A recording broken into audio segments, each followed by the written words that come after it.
What is up, everybody? Welcome to the Hockey Happy Hour. We are live from the BMW of Atlantic City Studios here in Mount Ephraim, New Jersey. I'm Matt Sensudi. This is Brian the Darkwing Daily. And we got Rob the Broken One, Povia, behind the board today. And this is the Hockey Happy Hour, brought to you by Scanzano's Sports Center, located at 5 Carnegie Plaza in Cherry Hill, New Jersey. You can give them a call at 856-889-3434 or visit them on the web at www.scanzanosports.com. Gentlemen, what in the fuck are the Flyers doing? Tell us how you really feel. Seriously, what the hell? I literally, we take off 1 week, and already stupid shit's happening. Already, the Flyers have signed Brian Elliott to a 2-year deal, basically saying screw you to Anthony Stolarz and making Michael Neuwirth the backup. Not relevant, but still, point is, why are we signing a veteran, over-the-hill goaltender when we have a young, prospective goalie, and you have Michael Neuwirth who can start the season, probably get injured midway through the season, and then you bring Stolarz up to be your starter? Am I wrong to want Stolarz up on the Flyers? Am I wrong? Because apparently, from everybody here, I'm wrong to want that. I'm wrong because everybody likes this deal, and it makes no sense. It really doesn't make any freaking sense. At least in my opinion. And it's not the actual deal itself. It's the player. Feel free to let me know how I'm wrong. I didn't say you were wrong, first of all. Second of all, I just said I like the deal. It's a team-friendly deal. You sign him for 2 years. What was it, like $5.5 million over the 2 years? About that. It's a relatively good deal. It's a good contract. And it's a bridge. I mean, maybe Hextall's not seeing Stolarz as the future. Maybe he sees Carter Hart as the future. And he's just bridging the gap until that point. Well, then what's the purpose? Then just don't even bring Stoli up. Then just let him sit down in the Phantoms. Why did you? Okay, if you hadn't needed a third-string goalie to come up, you could have just brought up like LaBarbera those couple of games, and he would have just done pretty much what Stoli did. Yeah, I mean, what was the purpose then? If you're going to not give a shit about somebody, show that you're not going to give a shit about somebody. The contract was 2 years, $5.5 million, Brian. Pretty spot on. I just think that if they were married to the idea of bringing a veteran in. So what I'm excited about, Maddie, is, believe it or not, I was baiting you a little bit before the show. I am with you about the Flyers' lack of respect to Anthony Stolarz. I love Stoli, the goalie, no doubt about it, right?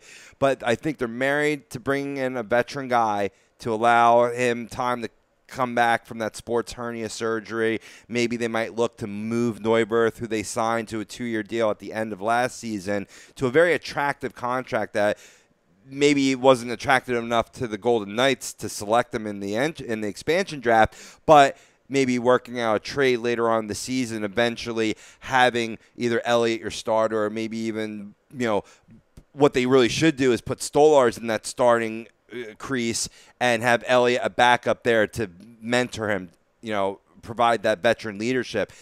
Out of all the goalies that were available, if they're married to this idea, Brian Elliott was the best choice in my mind. I like that because it was either him or Ryan Miller, and I did not want Ryan Miller. I think I know Elliott posted up a solid, about mid-2s goals against average, a 9.17 goals against average. Save percentage last year. So I think it was I actually do like the signing all in all, though.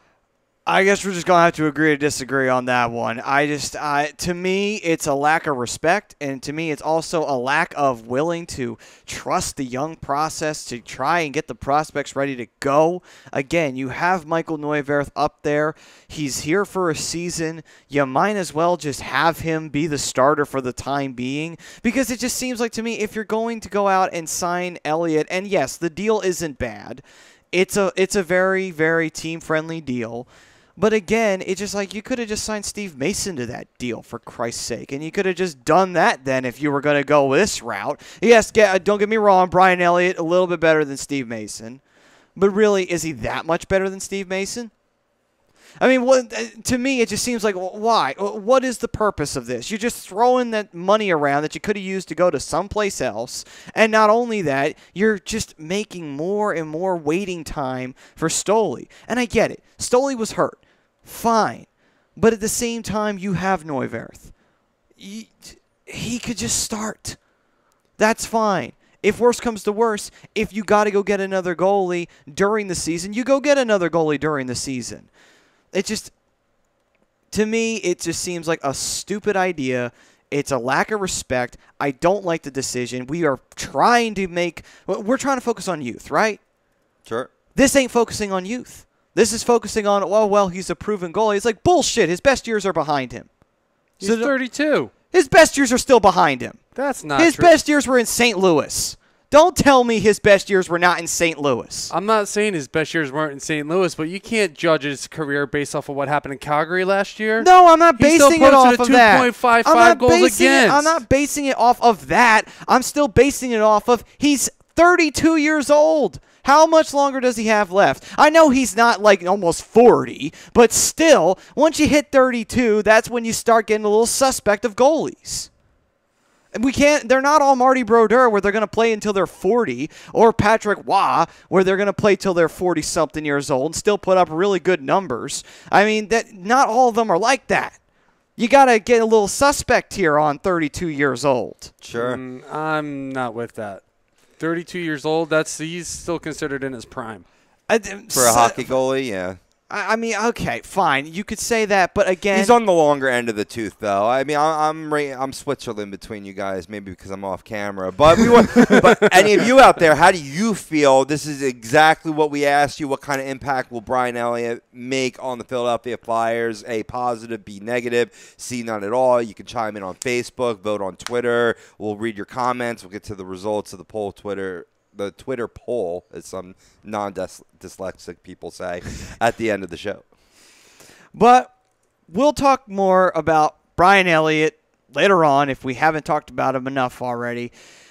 Let's address what's happening so far. It is development camp time for the Philadelphia Flyers. The Flyers, besides signing Brian Elliott, have also re-signed a couple of prospects. One was Mike Vecchione, which is a very good sign.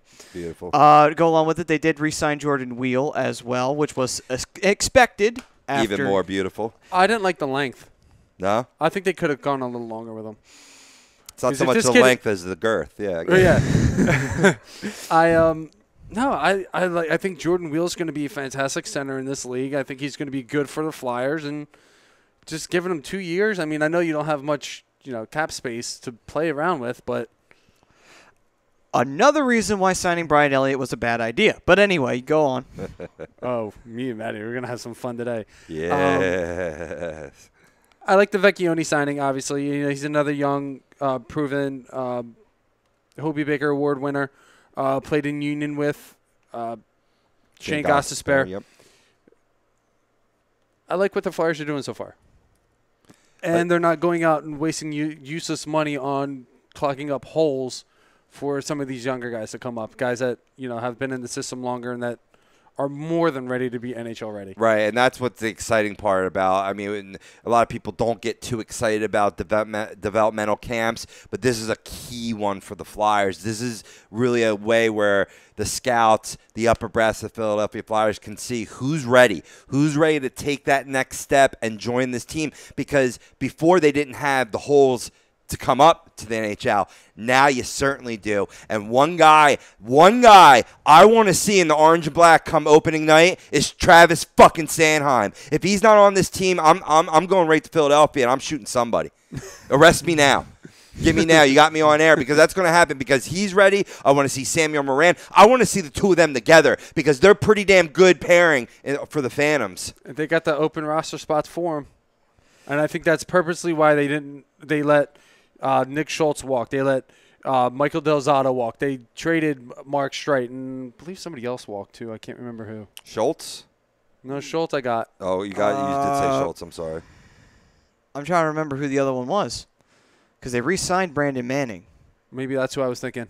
Maybe it was Brandon Manning I'm thinking of, because there was four guys that could have not come back for the Flyers on defense. There was a few unrestricted and restricted free agents that were up for re-signing that I know that they let walk. But either way, though, I do like that fact that we do have some open spots on the defense. Finally, we got some room to move people up in, whereas, unfortunately, in seasons past, we did not have the room because, unfortunately, Mr. Paul Holmgren, in all of his infinite wisdom, not only trading away Sergei Bobrovsky, and I know I sound like a broken record, but that is the worst freaking move I've ever seen in my life. Trading away Sergei Bobrovsky for nothing. Thank you so much, Paul Holmgren. I think I know what you're thinking of, but they didn't get rid of him. Andy McDonald, is that what you're thinking of? No.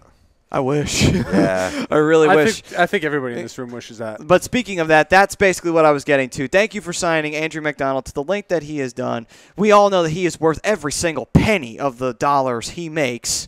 Jesus. I want to puke every time I see him out on the ice. He's a disgrace. Which hopefully you won't have to see him much this year. Hopefully not. Hopefully he's a healthy scratch. He can just sit and make his fat little contract on his fat ass, and you know what? We don't have to deal with him. Well, here's the beauty about that. If these young guys come up, he will be a healthy scratch.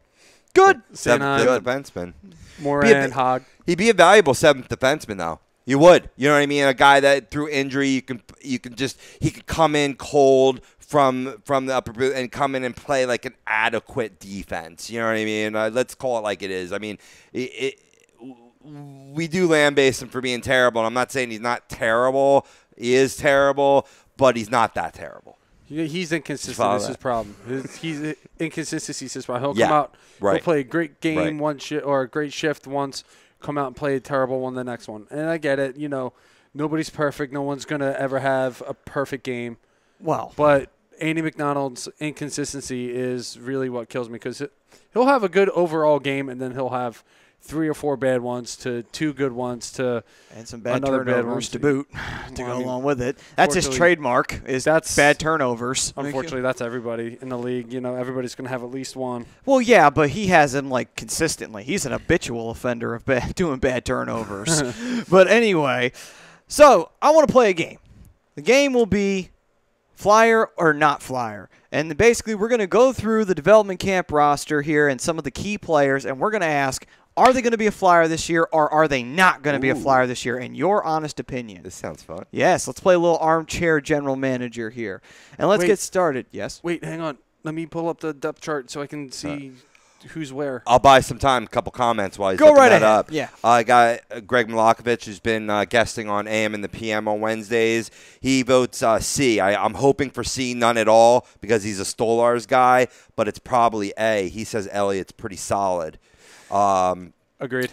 And Mataraki, also from AM and the PM. Where are you? I just saw your comment. Where are you, man? Should have just kept Mace. Echo in there. Did I not just say that? I disagree wholeheartedly with that because you would have had to spend more money to keep Mason than the 5.5 that you're a getting guy for that's Brian proven Elliott. that can't get it done in Philadelphia towards a guy that maybe resurrects his career or whatnot. But yeah. No. Well, here's the thing: if he comes back to Philadelphia, he's going to be platooning with Neuwirth. Yep. Steve Mason goes to Winnipeg. 1, you're paying him more money. 2, he's going to Winnipeg to be a true number 1, and he's not going to have to worry about platooning. That is true. But that's going to be a very interesting situation for Winnipeg and see how Mason does with the full 82 because he was doing fine in Philly until around that 3rd or 4th year, and then he started kind of waning off there a little bit. So let's see if he can get back to that 82 stretch. I hope not. Nothing against Mace, but I just hate the Winnipeg Jets, and I hate Dustin Byfuglien. So, you know. I don't want to see that piece of shit anywhere near the playoffs. Byfuglien. It's bad enough he's got his name on the cup already. All right, anyway, defiles it. Back to the development camp roster before I blow a gasket thinking about Dustin freaking Byfuglien. On to Oscar Lindblom. Will we see him in a Flyers jersey at the end of training camp this year? No, not yet. Not yet, but I can't wait. Because it was tearing it up in the Swedish league, and he's a very exciting player. Maybe this season, I could see that distinctly being possible later on in the season. If somebody gets hurt and him being a call-up, absolutely. Mm-hmm. Or maybe midway, if someone's not panning out like they want them to, send one down, bring one up, and you can bring up Lindblom. Okay, I see what you're talking about. All right. Mr. Travis Sanheim. Now, obviously, we know where Rob is pulling for. He absolutely wants to see him. And do you think you'll see him? I will kill people. No. Yes, I do. I do. I think the kid's coming in with an air of confidence, not cockiness, which is key for any man in this world, let alone a sports athlete. I think he's really developed with the Phantoms. He's put on some bulk. He's put on some size. And let's remember, drafted 2014, correct? Yeah. So, I mean, 3 years. It's enough. Pull him up. Yeah. He's had a lot of development. Yeah, he has had a lot of development. You can only develop so much in the AHL before you max out. Yeah, before you've reached your potential. All right. You have potential. You have potential. Yeah, right? Well, that's anybody that gets drafted. You have potential. You have potential. You have potential. Now, this is a first-timer for him playing in developmental cap, and that is Philip Myers. Now, I don't think so because it's too early for him to be, because he was only just recently drafted. I think it's a little early to jump the gun on Philip Myers. Unless he has an unbelievable, premier holy shit camp, I don't think he's going to be making the Flyers roster. No, he's going to be a good prospect one day, though. Yeah, you let him stay down, let him work on his stuff. He'll get there. He'll get there. Now, this was the guy who was on the Flyers at the end of the year, because they did sign him out of college after the Frozen Four, Mike Vecchione. Will he stay on the Flyers roster? My opinion is yes, because we absolutely need the forward help, and Belmar not being there anymore creates an even more need for forward depth. So, yes, I think Mike Vecchione stays on the Flyers roster. Looking at the depth chart here, I mean, obviously some things are going to change, but I think, yes, I think he takes the place of either a Colin McDonald or maybe even a Matt Reed. Yeah, he could do that.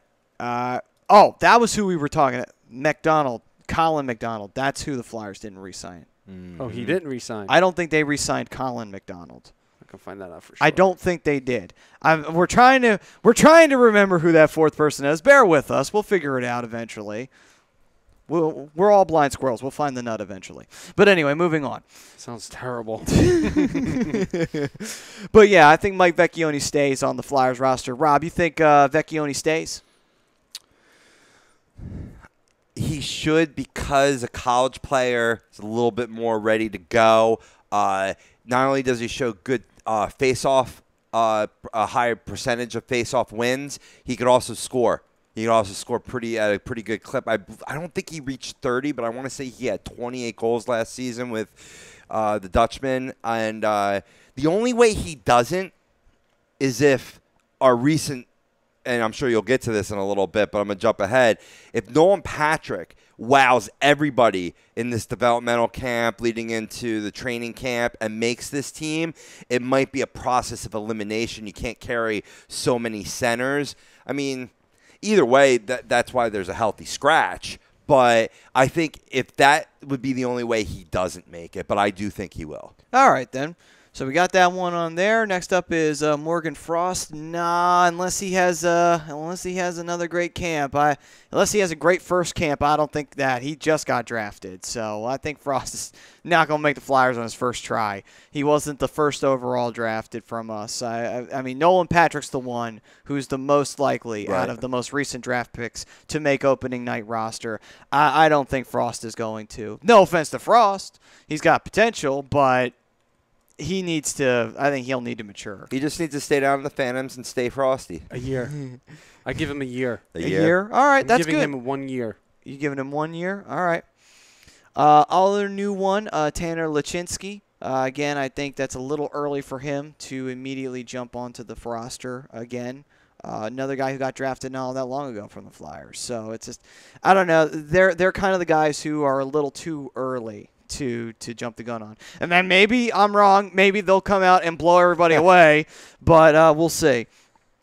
Now this one's going to be the interesting one, and that's German Rubstov, whom we drafted a couple seasons back as a forward. Do you see him making the team? Nope.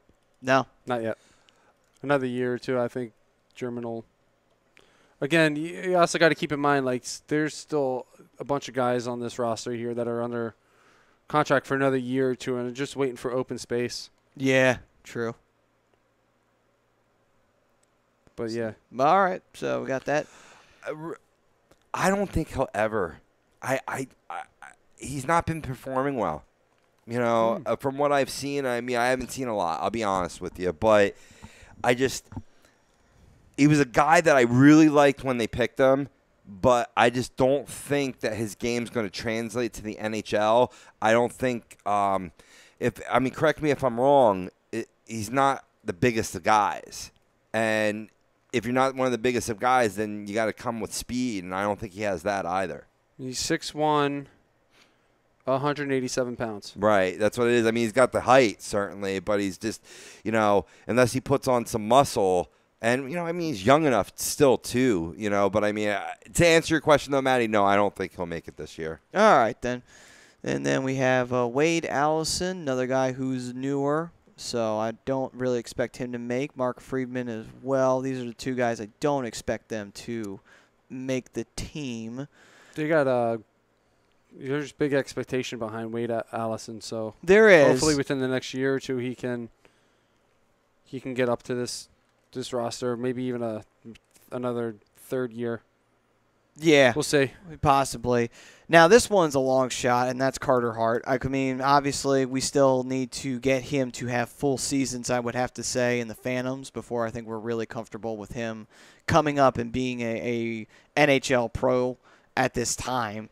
I mean, that's my personal opinion, you know, because that's also another reason why it pisses me off that we signed Brian Elliott and Stolarz will most likely be starting in the Phantoms this year, because that takes away starting time from Carter Hart in time he needs to develop as a starter. Not that he isn't starting in his junior team, but we need him to start on the Phantoms. He needs to progress appropriately. If Stolarz is there, he's not going to get the time he needs to develop his starting ability. You know, that's something that we need to see from Carter Hart in order for him to transition into the NHL game. You know, that's another reason why I'm not very happy with this deal, is because this also pushes back Carter Hart, too, to go along with it. It doesn't just push back Stoley, it pushes back him. But Carter Hart's still he's only 18 years old. I get that, but my point is, though, is that you'd like for him to get as much playing time as possible, to see where he's at, to see how comfortable he can be as a starter. If worse comes to worse, if he's not ready for it, then you pull him back, and then you keep working with him. But it's down in the Phantoms. It's not going to be up in the NHL. You know? No, Carter Hart probably won't see the Phantoms for another year. Well, my point, though, being is that he needs more time. You know, but he comes on to the Phantoms, and what happens if Stoley's not on the team by the Flyers by the time he comes on to the Phantoms? He doesn't get the starting spot, and then Carter that's not necessarily doesn't have the time. true, though. I mean, if he's performing better than Stolarz especially through camp, Carter Hart can definitely take that spot away from him. Well, you hope so. I mean, we won't know for sure until it happens, but you know, that's still another year or two. I got you, but that's just. I'm hoping that the gap will be bridged appropriately, but we'll see. All right. My God, this kid is unreal. I know. That's what's so exciting about him. And if anybody watched the World Juniors, you have every reason to be excited if you're a Flyers fan for Carter Hart. He is just an unbelievable goalie. Even with the Everett Silver tips, he posted in 54 games last year a 1.99 goals against with a 9.27 save percentage. Isn't it a beautiful thing? That is awesome. The Flyers may have struck gold with this kid. Hopefully. We hope. Moving on, Isaac Ratcliffe, another guy who's just drafted this year. Too early for him? Not yet. Yes. Yeah, but that's pretty much that. Now, obviously, there are a few other characters that we have not mentioned yet. Obviously, one of them being Samuel Morin. I think he's a given. You think he's on the team? I think he's a given for this year. I mean, Morin was on the team at the very tail end of the year. Mm-hmm. So you think he stays on the roster? I think he does. He's paid his dues. It's time for him to start seeing what he can do at the NHL level. They need his size. They need his ferocity. They do. Well, Samuel Morin's not at camp, by the way. So that's actually a good indication that maybe he doesn't need to be at developmental camp. Not only that, guess who else is not at developmental camp? Robert Hogg. Isn't there an age? There is an age, but the point though being is that with them not being at developmental camp though, that is still a good sign because I don't think Morin's past that age. Morin was drafted in what, 2012? Yeah, he was drafted 2012. So that would probably make him around 22. I don't think he's really past developmental camp age. Hogg is probably, but not Morin. Either way, regardless if they're in camp or not, I think those are two of the names that are going to be on that roster come opening day. All right, then. So we got that taken care of. So we've gone through. We played our little game here. And that's basically the development camp main players right now for the Flyers. As we look at it, obviously the draft picks from this year are a little early, so most likely they will not see the team. The only person who's got a shot at that is Nolan Patrick if he has a really good, not developmental camp, but training camp. Well, yeah, I don't think he's in developmental camp right now. I think he's recovering from surgery for something. Yeah, he is, and that's what. So for him to make the team, he'll have to come in the preseason in training camp and just absolutely light the lamp up and just tear everybody a new asshole, basically, for him to make this team on opening night. So, but out of all the guys drafted, he's the one who most likely can do that. We'll see as the time goes forward. But that's the developmental camp. There's still a lot of promise, though. There's still a lot of good things going on here on this Flyers team. We just need to see them up. We just need to see them play. Not the ones who are too early. We need to see the ones who are ready now. We need them on the team. We want to focus on our youth, right? Bring them up. Let's do this. Let's not be like every other Philadelphia team and keep the young guys not playing because everybody's stupid, apparently, in Philadelphia and doesn't subscribe to logic. Yeah, and don't be like that team right there. Bring up the young guys. Let's see what they got. What's the worst that's going to happen? Guess what? The worst thing that can happen is they make bad mistakes as a rookie. Provorov made bad mistakes as a rookie. But guess what happened as the full 82 went on? He learned from them. They learned. Yeah. They went away. Konechny had a bad period. He fixed it. My point is, it's nothing that they can't recover from. If they're ready, they're ready. Bring them up. Let's do it. Truth. You know, just looking at this one article on SB Nation here for Broad Street, really who's really been impressing, not only my boy Travis Sanheim. I mean, they're actually quoting and saying skating drills can be one of the most boring thing to watch, not when you're watching Travis Sanheim. He absolutely lights tits up. They say he's one of the best skaters down in the Phantoms. Yes, absolutely. The guy that's really been impressing has been Philip Myers. And he is that guy that nobody talks about, and we said, probably doesn't have a shot at making it. Maybe not so fast based on what's going on in development camp so far. Both him and Lindblom have been the two highlights, along with Sanheim and whatchamacallit. Sorry, I was about to sneeze and it totally blew my train of thought. Oh, because guys like Nolan Patrick aren't there. He's still recovering from his sports hernia surgery.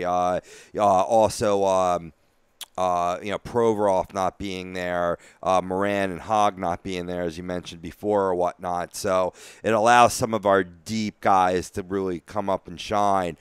One guy that I'm not hearing anything about, and maybe you guys can answer me why, is Cole Bardreau.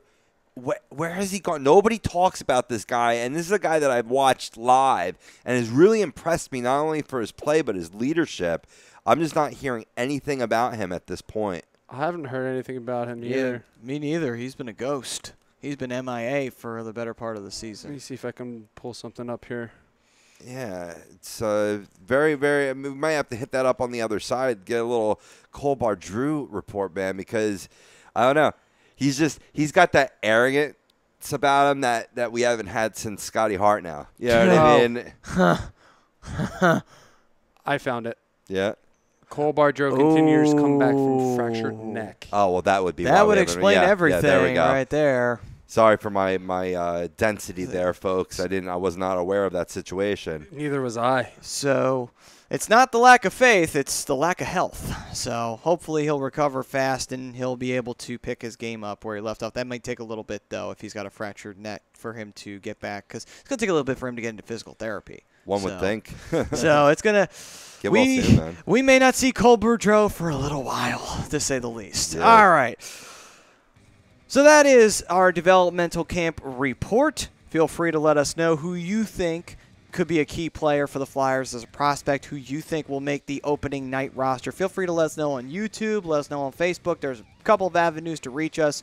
Don't be shy. We always love the interaction with the fans. And no, we are not mean. We are not cruel. We are not Devils fans. Anyway, moving on. When we come back, it is time to dive in to more of what's happening in the NHL, and that is free agents, trades, the good stuff, the stuff that everybody talks about in everybody's offseason. We'll get to that on the other side. But first, let's talk to you about Gibson Mayer, LLC, your certified public accountants, located 301 Oxford Valley Road in Yardley, PA. You can give them a call at 215-369-3300. Tax season was here, but be ready for next year. Be ready, be prepared. Get Gibson Mayer. This is the Hockey Happy Hour on A2DRadio.com. Keep it here. We'll be right back on A2DRadio.com.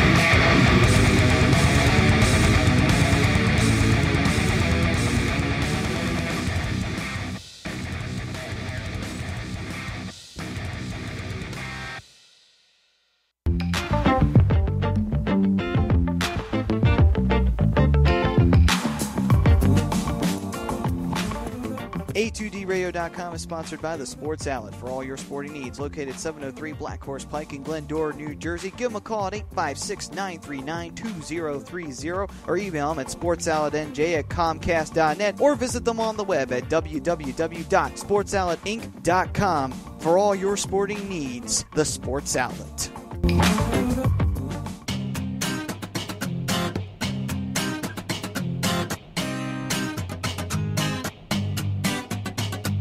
A2DRadio.com is proudly sponsored by Gibson Mayer, LLC Certified Public Accountants. Gibson Mayer, located in Yardley, PA, is a leading accounting and business consulting firm with a proven track record of handling critical issues with expertise across many different industries, including construction, distribution, hospitality, manufacturing, real estate, service trades, merchandising, professional services, and professional athletes. Give them a call at 215-369-3300. That's 215-369-3300. Your initial consultation is always free, and if you tell them that Tom and Mike from AM and the PM sent you, you'll receive 15% off all income tax services completed by February 15th. That's Gibson Mayer, LLC, Certified Public Accountants, 215-369-3300, or visit them on the web at www.gibsonmayer.com. That's gibsonmayer.com. Welcome in to the worldwide leader of what? Real Talk, A2DRadio.com.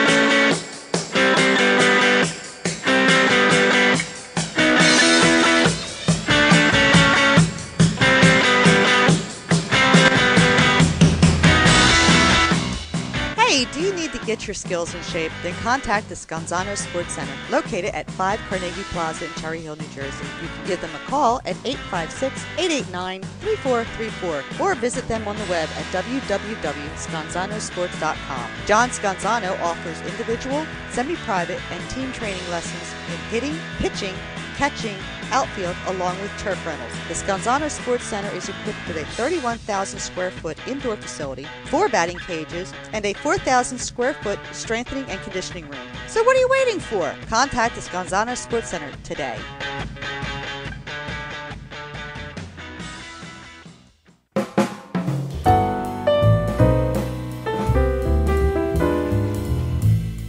Fellas, you ever come in from that baseball or football game and your woman won't come near you because you stink beyond belief? Then you need Soap Stash. You should never settle for a generic hygiene product that only covers up the stench. Treat your skin with the best nutrients. feel clean with the only soap you'll need. The highest grade carrier oils are ingrained in all of their products, which are 100% natural and terrific for your skin. No sulfates, parabens, or phthalates, and synthetic fragrance free. Contact Soap Stash for your sample package and give your woman what she deserves. You can contact Soap Stash at 844-890-3197 or visit them on the web at soapstash.com or Facebook at Soapstash LLC. Once again, their number is 844-890-3197. Soap Stash, the new soap standard.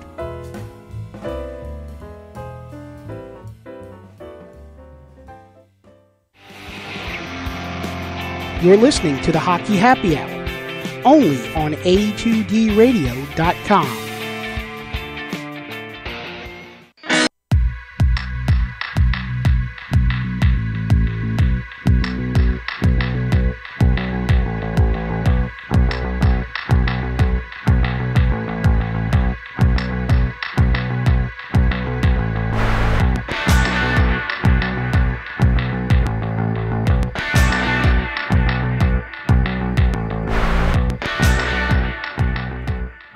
Oh, yeah! Welcome back, ladies and gentlemen, to the Hockey Happy Hour. We are live from the BMW of Atlantic City studios here at Mount Ephraim, New Jersey. And speaking of which, have you ever wanted the ultimate driving experience? Well, then you got to go to BMW of Atlantic City. They are minutes off of exit 37 of the Parkway, and they're located at 6037 Black Horse Pike in Egg Harbor Township, New Jersey. Give them a call at 609-568-9200, or you can visit them on the web at www.bmwofatlanticcity.com.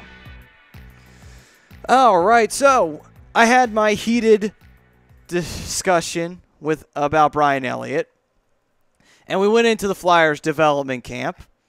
So now we're going to take a break from the Flyers. We'll come back to them. But now it's time to go around the league with Mr. Rob Povia. And Right when I was about to dip out for a second. I like your style. Stay committed, Povia. Stay committed. All right, Mr. Pove.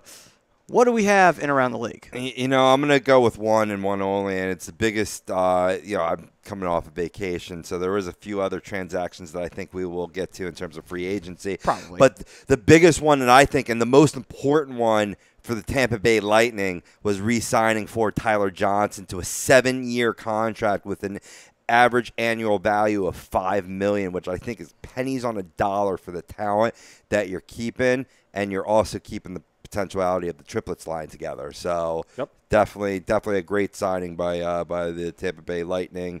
Do you agree with me? It was a little on the cheap side, or do you think it was actually accurate value? No, I thought maybe a little bit of both. I think he could have gotten a little bit more money for Tyler Johnson, but his productivity is unreal, especially on that triplet line. And the fact that you locked him down for 7 years is just going to keep this Tampa Bay Lightning team just that good. I think so, too, especially now you're minus Jonathan Drouin, who's now a Montreal Canadian. So I think you need to lock up Tyler Johnson. And not only for the departed Drouin, but also when Stamkos was not on this team last year, they just disappeared. Like we said in our award show, biggest disappointment of the regular season was certainly the Tampa Bay Lightning. Now, you're going to get a healthy Stamkos back, right? You need to solidify the ranks behind him. You got to build a deeper team, and this isn't 1993 where you could just rest on Lemieux and Yager and call it a day. You need a deeper team than that. No, I agree. And then with Tampa Bay, you got a good team in front of him. And he could have very easily gone to any other team. Any other team could have offered him an offer sheet since he was a restricted free agent. And he could have gone somewhere else. But he decided to work out a 7-year deal with Tampa and probably stay on that second line. Yeah, That's true. I mean, that's a good situation right there for Tampa Bay to have somebody like Tyler Johnson be loyal to them, which is something that's rare nowadays in the NHL. Usually if you can get a better deal, you're going there, But he decided to work out a deal with Tampa Bay. But that's not a bad thing, though, because Tampa, don't let last year fool you. They're still a really good team, and they're still a dangerous team. I mean, yeah, they had an off year last year, a really bad off year last year, but who's to say that they don't come back with a furious storm this year? I mean, they made Hey, get it? Lightning. Storm. I got Yeah. it. Right up my alley. I love the corny puns. In case this is the first time you're tuning in, usually that's my job. Well done, sir. Well done. One other thing, actually, I forgot we didn't have time 2 weeks ago to get to this, so it may be old news, folks, but in case you don't know, the NHL is really trying to take the game globally. You're going to see some games in Japan. You're going to see also some games in Sweden. That's what I'm covering here as part of the global series. You're going to have the Colorado Avalanche versus the Ottawa Senators to play 2 regular season games in Stockholm on November 10th and 11th as a part of this series. And I just, not that NHL has ever been a non-international sport. I mean, it certainly is, throughout Canada, Europe, Russia. But they're really trying to make it global, really to all spectrums. Kind of what you see with baseball and the WBC. I like it. And the NHL is about to take off in terms of becoming a viable team. Like, there's no more talking whether the hockey is not one of the 4 majors anymore. Not at all, especially after last year's playoffs and the way that we just trounced the NBA playoffs in terms of competitiveness. I think, to Bettman's benefit, which you very rarely hear us praising Gary Bettman, this is just a nice next step to really carry forth to have the NHL not only be one of the 4 majors, but compete with the NFL and MLB if that's ever possible. I would love to see it get to that point. And I think this is probably a step forward towards that. And it's a way for the NHL to make some money off of it and gain some revenue and maybe get, some relevance. Even more than that, it's a way for the NHL to just say, hey, listen, we got this area locked up. Like for example, Europe. Europe is the perfect place for the NHL to say, hey, while the MLB may have Japan, because baseball is the biggest sport over there, and, football is the biggest sport in the United States, and it's working its way to Europe. Working its way over. But I don't know if it'll ever really get as big as they really would like it to be completely honest with you.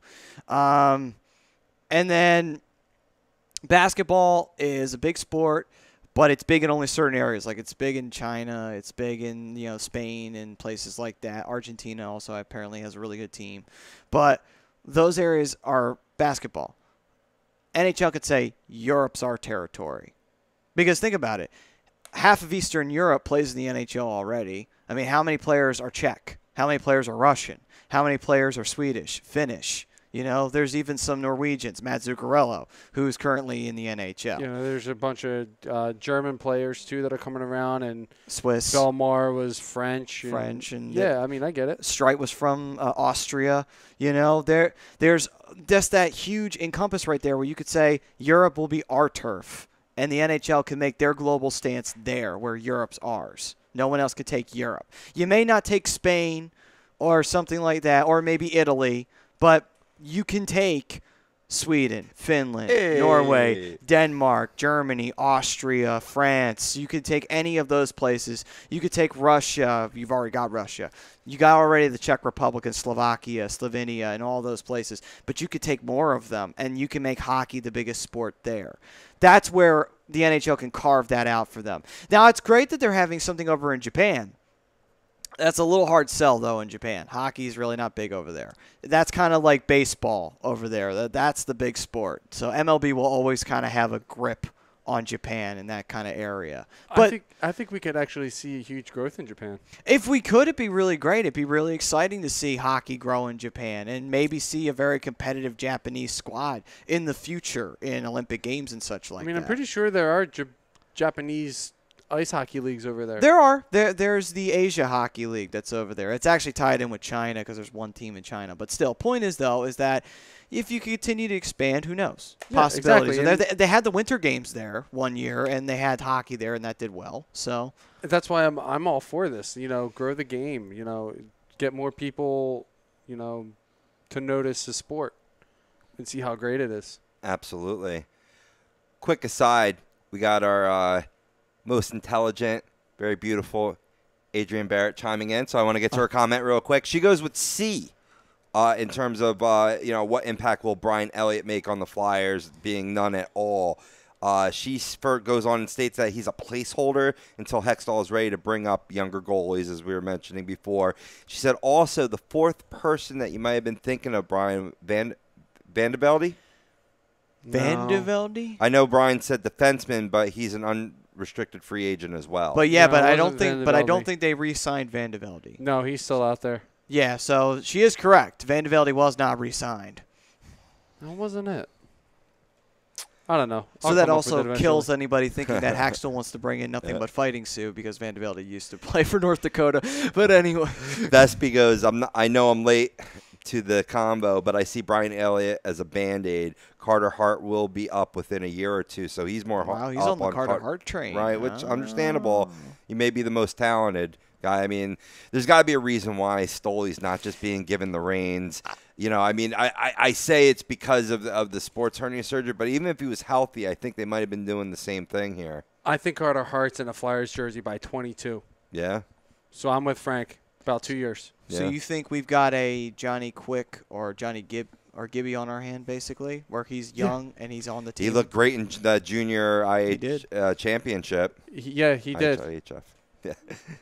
It's okay. I knew what you meant. Yeah. I did. Yeah, I do. I really do. I think this kid might even be better than Jonathan Gibson. Wow. That's high and that's praise. coming from an Anaheim Ducks fan, by the way. Hey, Rosca, how do you feel about that one? You First can of all, field that one. hang Feel on. free. Time out. I keep it real. You keep it real. I keep it real. It's a real, yo. You're keeping it real. Anyway, so with that being said, growing the game internationally is awesome, but speaking of growing games, we got to talk about the teams growing their game as we get ready to dive into free agency as the off-season gets ready. We are in full swing. July 1st is come and gone, and as usual, it was a madhouse. Lots going on from teams. Some minor transactions that are irrelevant and some big transactions all happened in one day. And why don't we dive headfirst into that? Are you guys ready? Let's do it. I mean, this Alright. free agency pool was pretty piss poor, in my opinion. Well, but I that's- mean, yeah, there's no mover or shakers, but there are some very good role players that wound up getting taken. So we'll talk about them. Okay. Let's move into July 1st. Go through the deals here. First off, Tampa Bay acquiring a forward for rights to a goalie called Kristers Goldveskis. That's an awesome name, but very relevant goalie. Colorado acquiring forward Colin Wilson from the Nashville Predators for a 4th-round pick. On July 1st, Detroit Red Wings acquired goalie Tom McCullum from Calgary Flames for a conditional pick. Okay, still got some picks rolling around here. Now, here's an interesting one. Nashville Predators acquiring defenseman Alexei Emelin from the Vegas Golden Knights for a 2019 3rd-round pick. It's an interesting move for the Nashville Predators, looking to put some more defense out on their blue line. That's odd because I know the Canadians are trying to get Emelin back and obviously to no success. I mean, I thought Vegas was not sold on trading him. I guess not. well, maybe they – you know what the thing is, though? The Golden Knights are clearly showing that they're not trying to win now. They're trying to build a lasting franchise, which is why they're stockpiling all these picks. Oh, yeah. So I guess that's maybe what their mindset is. It's like, well, you know what? Screw this year. This year is just going to get our ears wet. If we make the playoffs, great. If we have a good season, great. But let's focus on building a really good team. So that way, 2 years from now, we could say, holy shit, the Vegas Golden Knights are the Stanley Cup champions, and we're all going to be shitting bricks, just wondering how the fuck that happened. I wouldn't be. I could see them being a Stanley Cup champion within the first 5 years. Please don't. No. But don't. I shouldn't have indulged you. All right, moving on. To July 2nd, the next day. Again, the Vegas Golden Knights decided to acquire Marcus Kruger from the Chicago Blackhawks for future considerations. Good move from the Golden Knights, taking a very solid forward in Marcus Kruger. Chicago giving up more youth, which is a very interesting situation for them. But then again, they are running into their cap issues. But I like that move from the Knights. You get a young, solid forward in Marcus Kruger. That's not a bad situation for them for future considerations. That's okay. Sure, you get future considerations. I'll take Marcus Kruger. I don't care. Brian's just sitting here with a shit-eating grin, just like, that deal sucks, Not for Vegas. Be better if it was Freddie. Yeah. On to But a bump. another deal. We have the Devils acquiring Marcus Johansson from the Washington Capitals for a 2018 second-round pick, a 2018 third-round pick. Great move for the New Jersey Devils. Yeah, It was I agree. a phenomenal move, Yeah. and they didn't even lose one of their draft picks. They traded away other draft picks they acquired to get him. I'm just wondering what Washington's thinking with this, getting rid of Marcus Johansson, who was one of their better defensemen, and a better offensive defenseman, too, might I add. Yeah, he's a forward. Oh, yeah, my bad. I don't know why I was thinking he was defense. Anyway. Oh, no. I'm getting mixed up with somebody else. My Probably bad. Nate Schmidt. Yeah, I was getting mixed up. My bad. My bad on that one. Forward Marcus Johansson. Still, though, I'm still wondering what Washington's thinking, though. Point still being valid, though. Getting rid of offense is not a smart move on Washington's part. Change, maybe? Maybe. I don't know. They aren't doing rebuild, clearly, because they signed TJ Oshie back, so... And that's probably another reason, too. Yeah, that is true. That's a possibility. Now, here's the weird part. Marcus Kroger leaving Chicago, July 4th, this is what happens. Carolina acquired Marcus Kroger from the Vegas Golden Knights for a 2018 fifth-round draft pick. And that's why Brian had the shit-eating grin. But... I mean, great move for Carolina, getting a good forward like Marcus Kroger, who they need something going on down there because that team just needs some kind of blood being pumped into their veins because they're just they're deadlining right now. They're flatlining. But weird that the Knights only took a fifth-round pick for him. You think they could have gotten more? Maybe a fourth, but that's maybe the highest because, Kruger is nothing more than really a role player. Yeah. I mean, that's just some of the That's some of the deals being made for the trades. But that's just trading. Let's talk about what's been going on the signings. Now that's a different story. So let's get started off here, and let's jump on into who got extended on their contracts long-term wise, which there were a few, to say the least. One of them being Tyler Johnson, who wound up getting a 7-year contract with Tampa Bay Lightning. Who else wound up signing? Cam Fowler signing his 8-year contract extension with the Anaheim Ducks. There was a long fear that Anaheim would lose him in a trade, but thankfully we got him for the next 8 years. Yep. So he's actually, technically 9 years. That contract isn't going into effect until after next year. Which I'm thrilled about because I love Cam Fowler and everything that he brings about his game, and I'm happy about that. Now, here's another interesting one. The Sharks doing a couple of extensions here. They re-signed their goalie, Martin Jones, for a 6-year contract extension. And Marc-Edouard Vlasic signing an 8-year contract extension with the San Jose Sharks, putting a lot of investment into Vlasic and Jones here moving forward. Yeah, I mean, I get them. They make sense. It's Martin Jones is their goalie of the future, and he's showing that he can play.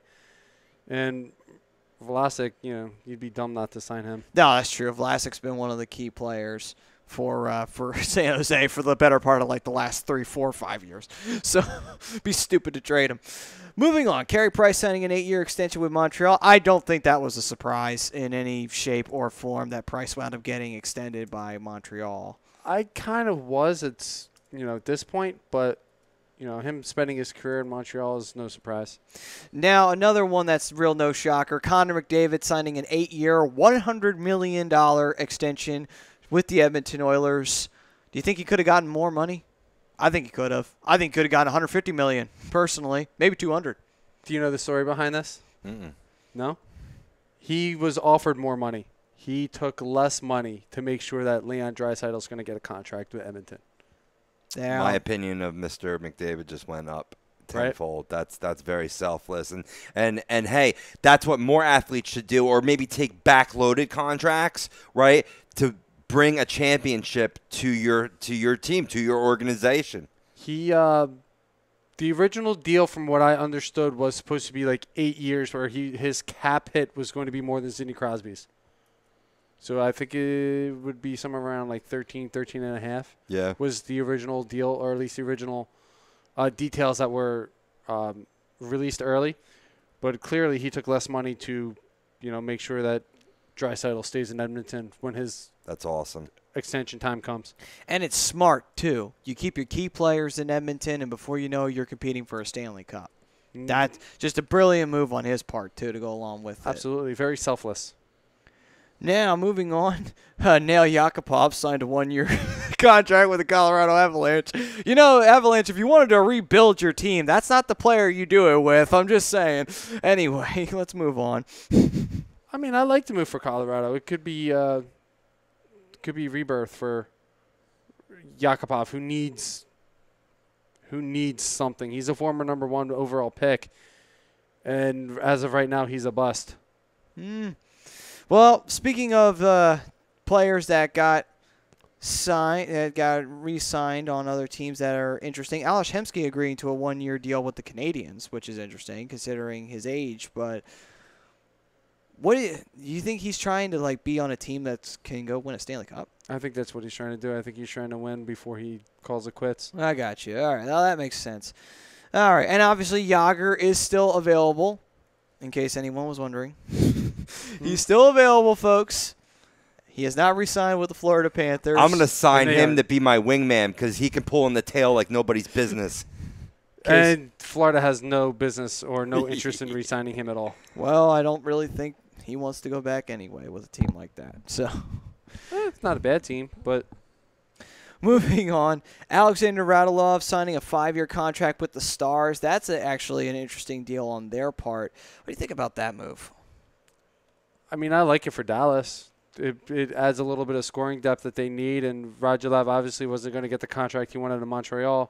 And Mark Bergevin was just like, all right, well, since you're not showing any kind of leniency towards us and giving us some kind of a discount here, you can go do your own thing. Truth.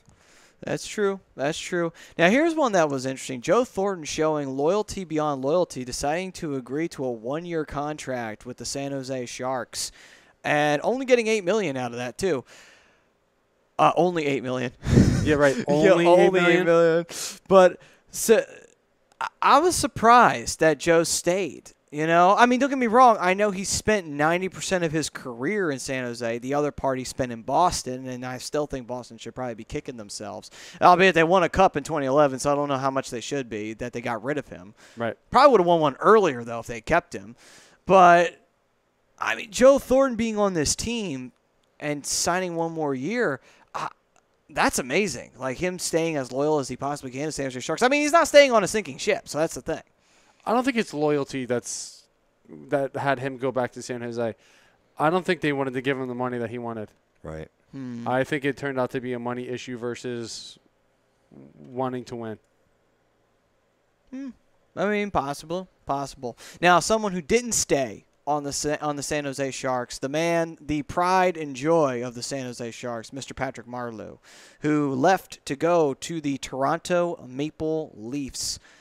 And, wow. I never thought I'd ever see Patrick Marleau leave the San Jose Sharks. Out of all people on that team, he was the one I never thought was leaving. It would take a destination like the Toronto Maple Leafs that are probably the up-and-coming, hot-rising team in the NHL. I mean, man, talk about instead of going on a sinking ship, going on a plane that's taken off, maybe towards the, I wouldn't say Cup Finals quite yet, but in that direction.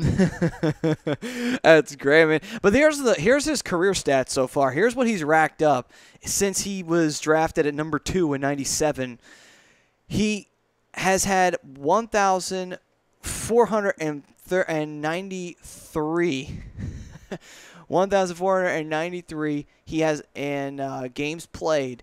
And he has 508 goals and 1,082 points. Ooh. He's a future Hall of Famer. Yes. That's just amazing. That's cool. That's just cool, man. That's awesome. Again, I just never thought he'd leave. I never thought he'd leave the San Jose Sharks. I mean, I kind of did. He wants to win. I don't blame him.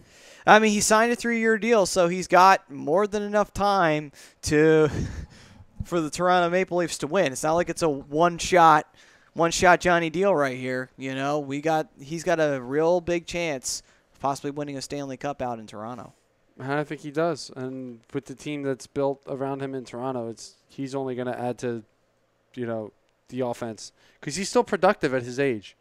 19 years in the NHL, and he's still putting up 40, 50, 60 points a season. Yeah, he's still doing really well. He has no reason to hang him up yet. He might be a player who plays into his 40s, possibly. Agreed. He could very easily be. Now, moving on. Evgeny Kuznetsov signing an 8-year deal worth $62.4 million with the Washington Capitals. No shocker that Evgeny Kuznetsov got re-signed by the Washington Capitals. If they didn't re-sign him, then they are really stupid. And we're wondering why Marcus Johansson got traded. Yeah, good point. Yeah, we're wondering why. Well, We're I wondering wasn't so why. much. Oh, okay. You weren't wondering. All right. I wasn't. All right. But anyway, with that all being said, Patrick Sharp returning to the Chicago Blackhawks as the second stint for them.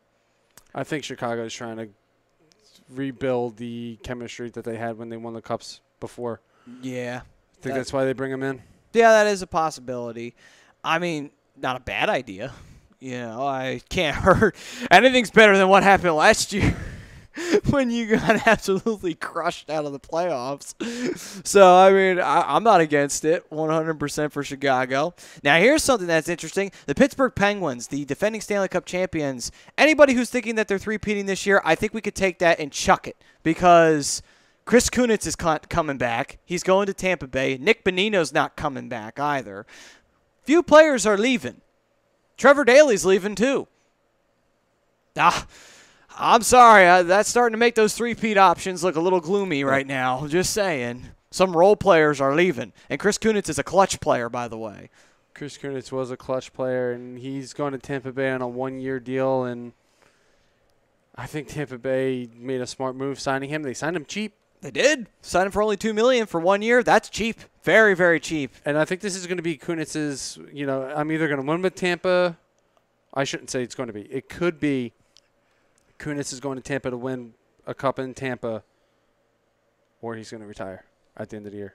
I think that's why he signed a one-year contract. It all depends on how he's probably going to feel at the end of the year. Well, I mean, it's a possibility. I mean, he's already got a cup when you think about it. He's got 4? 4. 3. 2, 1, blast off. He's got 4. Anaheim, Pittsburgh. He wasn't with them when they won in 2009. And then he has another one with Pittsburgh, so he has 3. I thought he had 4. No, I don't think he was on the team in 2009. I think he was still a Duck in 2009. Oops, I'm getting a little too far ahead of myself. All right. Well, you continue on. I like that. All right, we'll continue forward. We'll go. Talks amongst yourselves. Yeah. Dan Girardi signing a 2-year contract with the Tampa Bay Lightning. That's an interesting move on there for the D-line right there. It seems like the Rangers and the Lightning have some kind of relationship going because it's just to me like the veterans of the Rangers are going down to Tampa Bay. Like, it's weird. What is up with that? It's like oh, no kidding. There is 4. Okay, so who did he win his third cup with? Was he with them when they were in 2009? I think he was. Huh. Chris Kunitz is it jumped on me. Damn it did it again. I should probably wait until it finishes loading. Loading. Processing. 3 cups in 9 seasons with Pittsburgh and 1 in 07 with Oh, yeah, Anaheim. so he was with the 2019. Oh, all right. I thought he was still a Duck at that time. All right. Learn something new every day. The more you know. Rob, what were you saying about Tampa Bay and Rangers having that coexisting relationship? Oh, yeah. It's kind of like the Flyers and Kings. Yeah. Instead of like Flyers West, it's Rangers South. Yeah.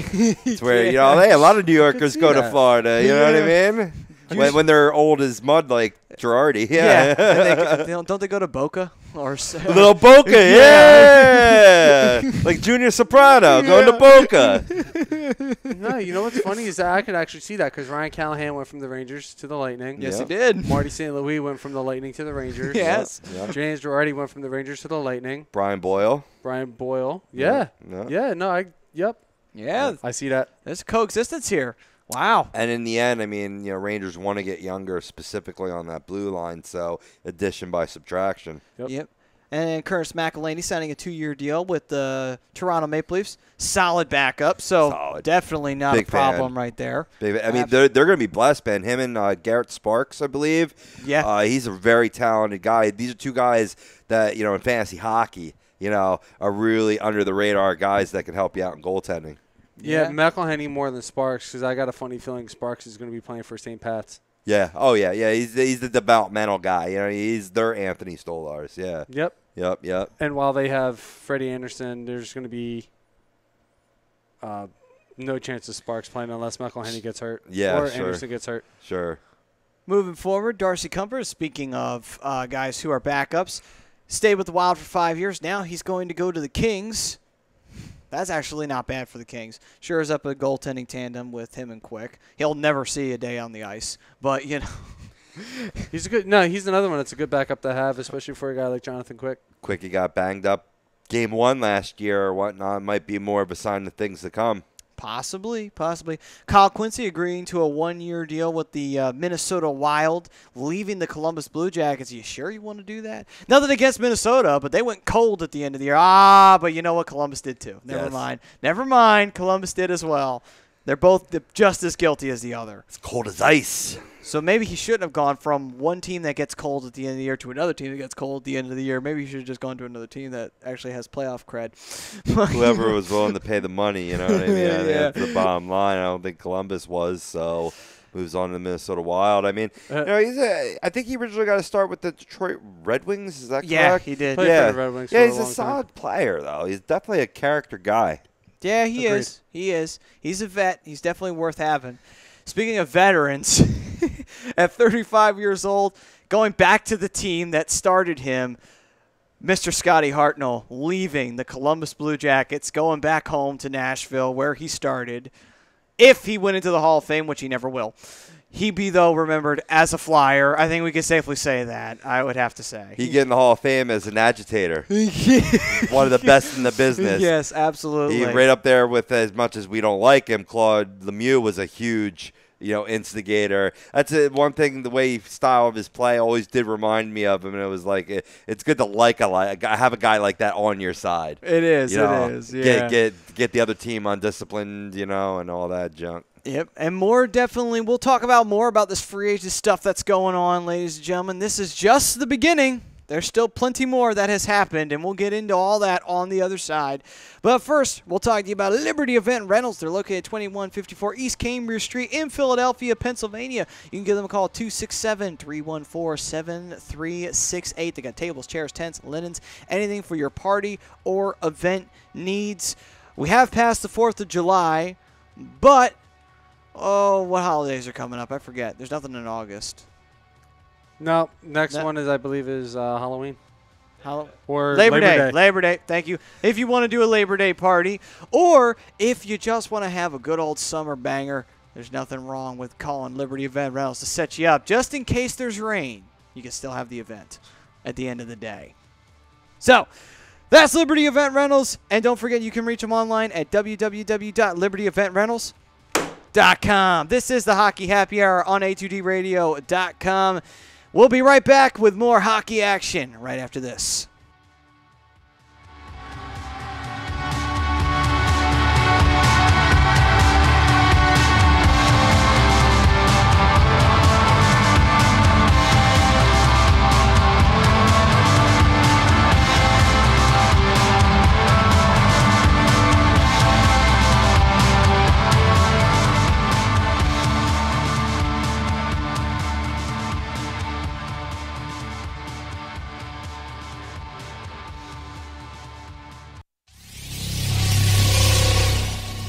You're listening to the worldwide leader of Real Talk, A2DRadio.com.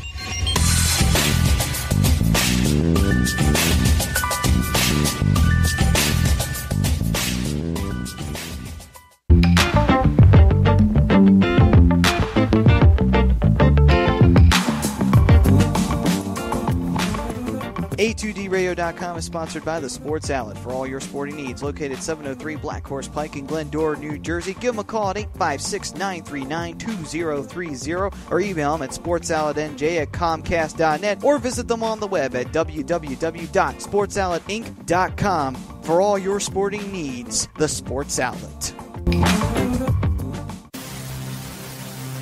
Welcome in to the worldwide leader of what? Real Talk, A2DRadio.com.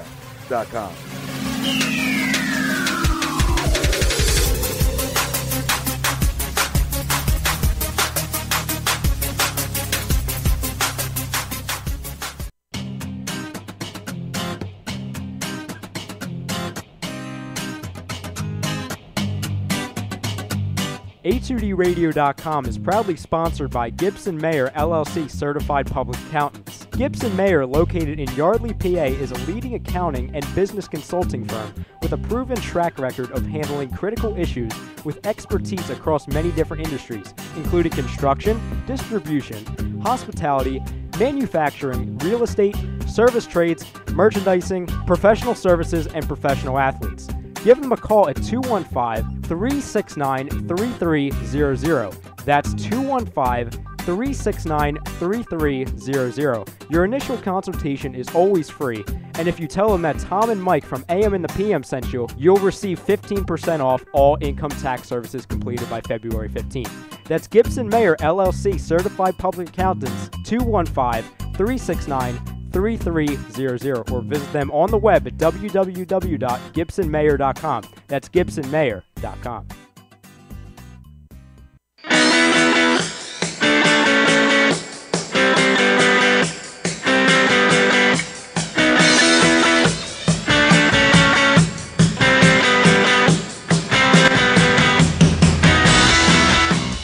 Hey, do you need to get your skills in shape? Then contact the Scanzano Sports Center, located at 5 Carnegie Plaza in Cherry Hill, New Jersey. You can give them a call at 856-889-3434 or visit them on the web at www.scanzanosports.com. John Scanzano offers individual, semi-private, and team training lessons in hitting, pitching, catching, outfield, along with turf rentals. The Scanzano Sports Center is equipped with a 31,000 square foot indoor facility, 4 batting cages, and a 4,000 square foot strengthening and conditioning room. So what are you waiting for? Contact the Scanzano Sports Center today.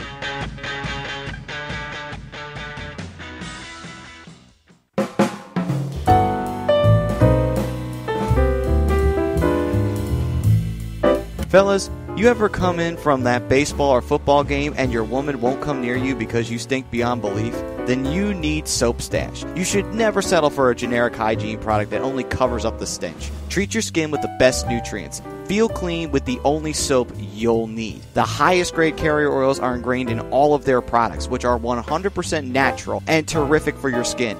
No sulfates, parabens, or phthalates, and synthetic fragrance free. Contact Soap Stash for your sample package and give your woman what she deserves. You can contact Soap Stash at 844-890-3197 or visit them on the web at soapstash.com or Facebook at Soapstash LLC. Once again, their number is 844-890-3197. Soap Stash, the new soap standard.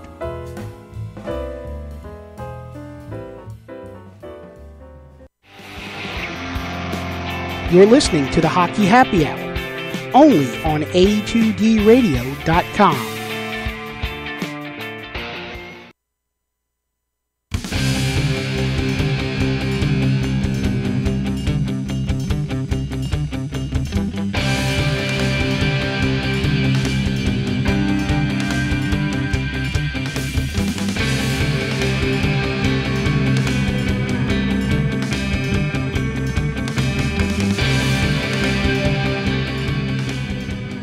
Welcome back, ladies and gentlemen, to the Hockey Happy Hour. We are live from the BMW Atlantic City Studios here in Mount Ephraim, New Jersey, and brought to you by the Sports Outlet for all your sporting needs. You can find them at 703 Black Horse Pike in Glendora, New Jersey, or you can give them a call at 856-939-2030, or email them at sportsoutletnj@comcast.net. Or if you're allergic to phones, you can reach them online at www.sportsoutletinc.com. Every girl that I exchange numbers with is apparently allergic to phones. It's funny how that works out. That all makes sense now. Yes. It's a rare disease. Hasn't really hit too many millennials, I've heard. Single and forever mingling. Right. But anyway. Enough of my poor, pathetic love life. Go on. Let's talk about hockey. All right. We're talking about hockey now. All right, moving on. Hold on, real quick. Yeah. Real quick, there's a bit of, not breaking news, but as of this afternoon, Rick Tocchet has been named the head coach of the Arizona Coyotes. Oh. So he will be leaving the nice. Pittsburgh Penguins to take his first head coaching job. Good. Anything past the Penguins. Although he's won 2 cups, so I don't think it's really that big of a deal. You know, And the Penguins have already hired his replacement, Mark Recchi. Wow. The hell. Yeah. Keep it in the family. Keep Not it in the familia. family. Which, by the way, yes, in case you're wondering, for all the Flyers fans out there that don't know, Rick Tocchet did play for the Arizona Coyotes. They were the Phoenix Coyotes at the time. They had Yeah, the so he's best got uniform. ties They there. did. They had really awesome jerseys at the time. Why the hell did you ever change them? By Those the way, jerseys were Agreed. they awesome. were awesome jerseys. I sense a throwback night coming. They Hopefully. better. It was actually their third jersey. What, last year? Or Yeah, a year or that two should ago? be their main. Go back to that being your main jersey. That was awesome. Right? I know you didn't do shit in them, but still, it was awesome. That close to buying one. That close, and then I Yeah. realized I'm actually I'm poor. I'm still kind of planning on doing it. I'm going to get a Jeremy Roenick one just because Jeremy Roenick's awesome. Well, that would just be me. Anyway. Well, all fair. I'll give you a website that you can get one. Oh, thanks. Awesome. All right. But with that all being said, That's because it's 4 p.m. and the Penguins still suck. That's great. I like Love it. Love it. So- Love it. 4:15, but I read it a little late. Real quick though, it must be something in the air about Pennsylvania and like keeping it in the family. You know what I mean? Because Lord knows the Flyers have hired former players to be coaches, assistant coaches. tragically. But in these two circumstances, I think it's well deserved. I mean, Tocchett's been an assistant for a while. He's an assistant with the Penguins. I think he was an assistant with the Tampa Bay Lightning. Actually, I think he was the head coach. Oh, he's the head. Oh, correction. Yeah, I think he was the head in Tampa Yeah. Bay. He- No. right before Guy Boucher, I think, got there. I think he was Dom the, Cooper was right before Guy Boucher. But I could Where's Dom Cooper now? No, Tom Cooper's now. Okay. He's now. I could have swore he was the head coach there. I'm going to look that up. So don't quote me on it. I'm going to look it up. I'm going to go to the Check internet into it. to But, see, yeah. but I mean, like, he certainly at least has maturated. If he did have a failed experience there as a head coach, he's been an assistant like behind a lot of greats, and he's really learned from it. So, I mean, kudos to Talk. I mean, not only is he a former Flyer, and we love you, but, I mean, certainly a great opportunity to, that team's on the rise out in the desert, so he can really do a world of good for them. Mark Recchi as well knows the game, has been, I don't know if he's been in the assistant ranks yet, but he's getting his beak wet there, but he's been doing coaching and scouting and what have you, staying in the game. Yeah, no, I'm with you. I mean, a lot of teams have been doing it, especially with specific players that have been big to franchises. And before I get into that, Frank Vespi is chiming in once again and saying he would love to hear more about Rob's personal life and the girls that he encounters allergies to phones. And he also said bring back the Kachina logo in Jersey. All seven Yotes fans would love it. All right, well, I will agree on the Yotes comment. But anyway. But I was correct. Rick Tocchet was the head coach of the Tampa Bay Lightning. But here's what happened. Barry Melrose was the coach of the Lightning in 2008 and 09 through October and November. He got fired, and then Tocchet took his place. And he was the coach for the rest of the year. I remember that. And then in 2009 and 10, he was a coach for the full season. And then they both years they failed to qualify. They were like last in the division. I remember that because that's when ESPN basically took hockey completely off the air for like the entire season. Well, 2 months while Barry Melrose was there. And then they brought him back. I remember that now. Okay. He inherited a sinking ship. He did the best he could. But Making Papa proud. jumping back to my point that I was trying to make was, depending on who the player is with the franchise, like the Ducks hired Scott Niedermayer to be a defensive coach. Flyers hired Ian LaPerriere to be an assistant coach. Like, it all depends on the player's role with not only the franchise, but how the franchise treated him, and Well, I mean, if they think that you make a good coach and bring him back. perfect example. Scott Niedermayer is a perfect choice for a coach. I Yeah. mean, one of the best defensemen that's ever played the game. Yep. You know. And then not only that, you also got to go with Ian LaPerriere. I mean, yeah, he wasn't a goal scorer or anything like that. He was a fighter, but that doesn't necessarily mean he didn't know how to play the game. Doesn't mean he's not a good coach. I mean, there's a lot of guys who've been coaches. Riley Cote was another one who used to be a fighter all the time, and he wound up coaching for the Phantoms. Yeah, I mean, You know? just because your role on the, you have a specific role on the ice doesn't mean you don't know how to play the game the right way. And that's one of the things I think that, some of these enforcers bring is, they know how to play the game. Yeah. And they can play the game. They know mentally and they know how the game is processed. They themselves don't play the game like that, but they can teach it. Did you say process? We're not trusting no processes here. Screw that shit. Hey, I trust Hexall's process. I'm just saying. No. I trust his process. Well, okay, yeah, you could trust his.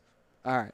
The jury's pretty much still guilty on the Sixers. That process is still. Yeah, that's still out. That's still okay. Okay, gotcha. All right, good. We got that solved. All right, but back to the free agency, and let's dive into what else happened. Speaking of the Penguins losing players, Nick Bonino leaving and signing a 4-year deal with the Nashville Predators. I'll tell you, I like this move from Nashville.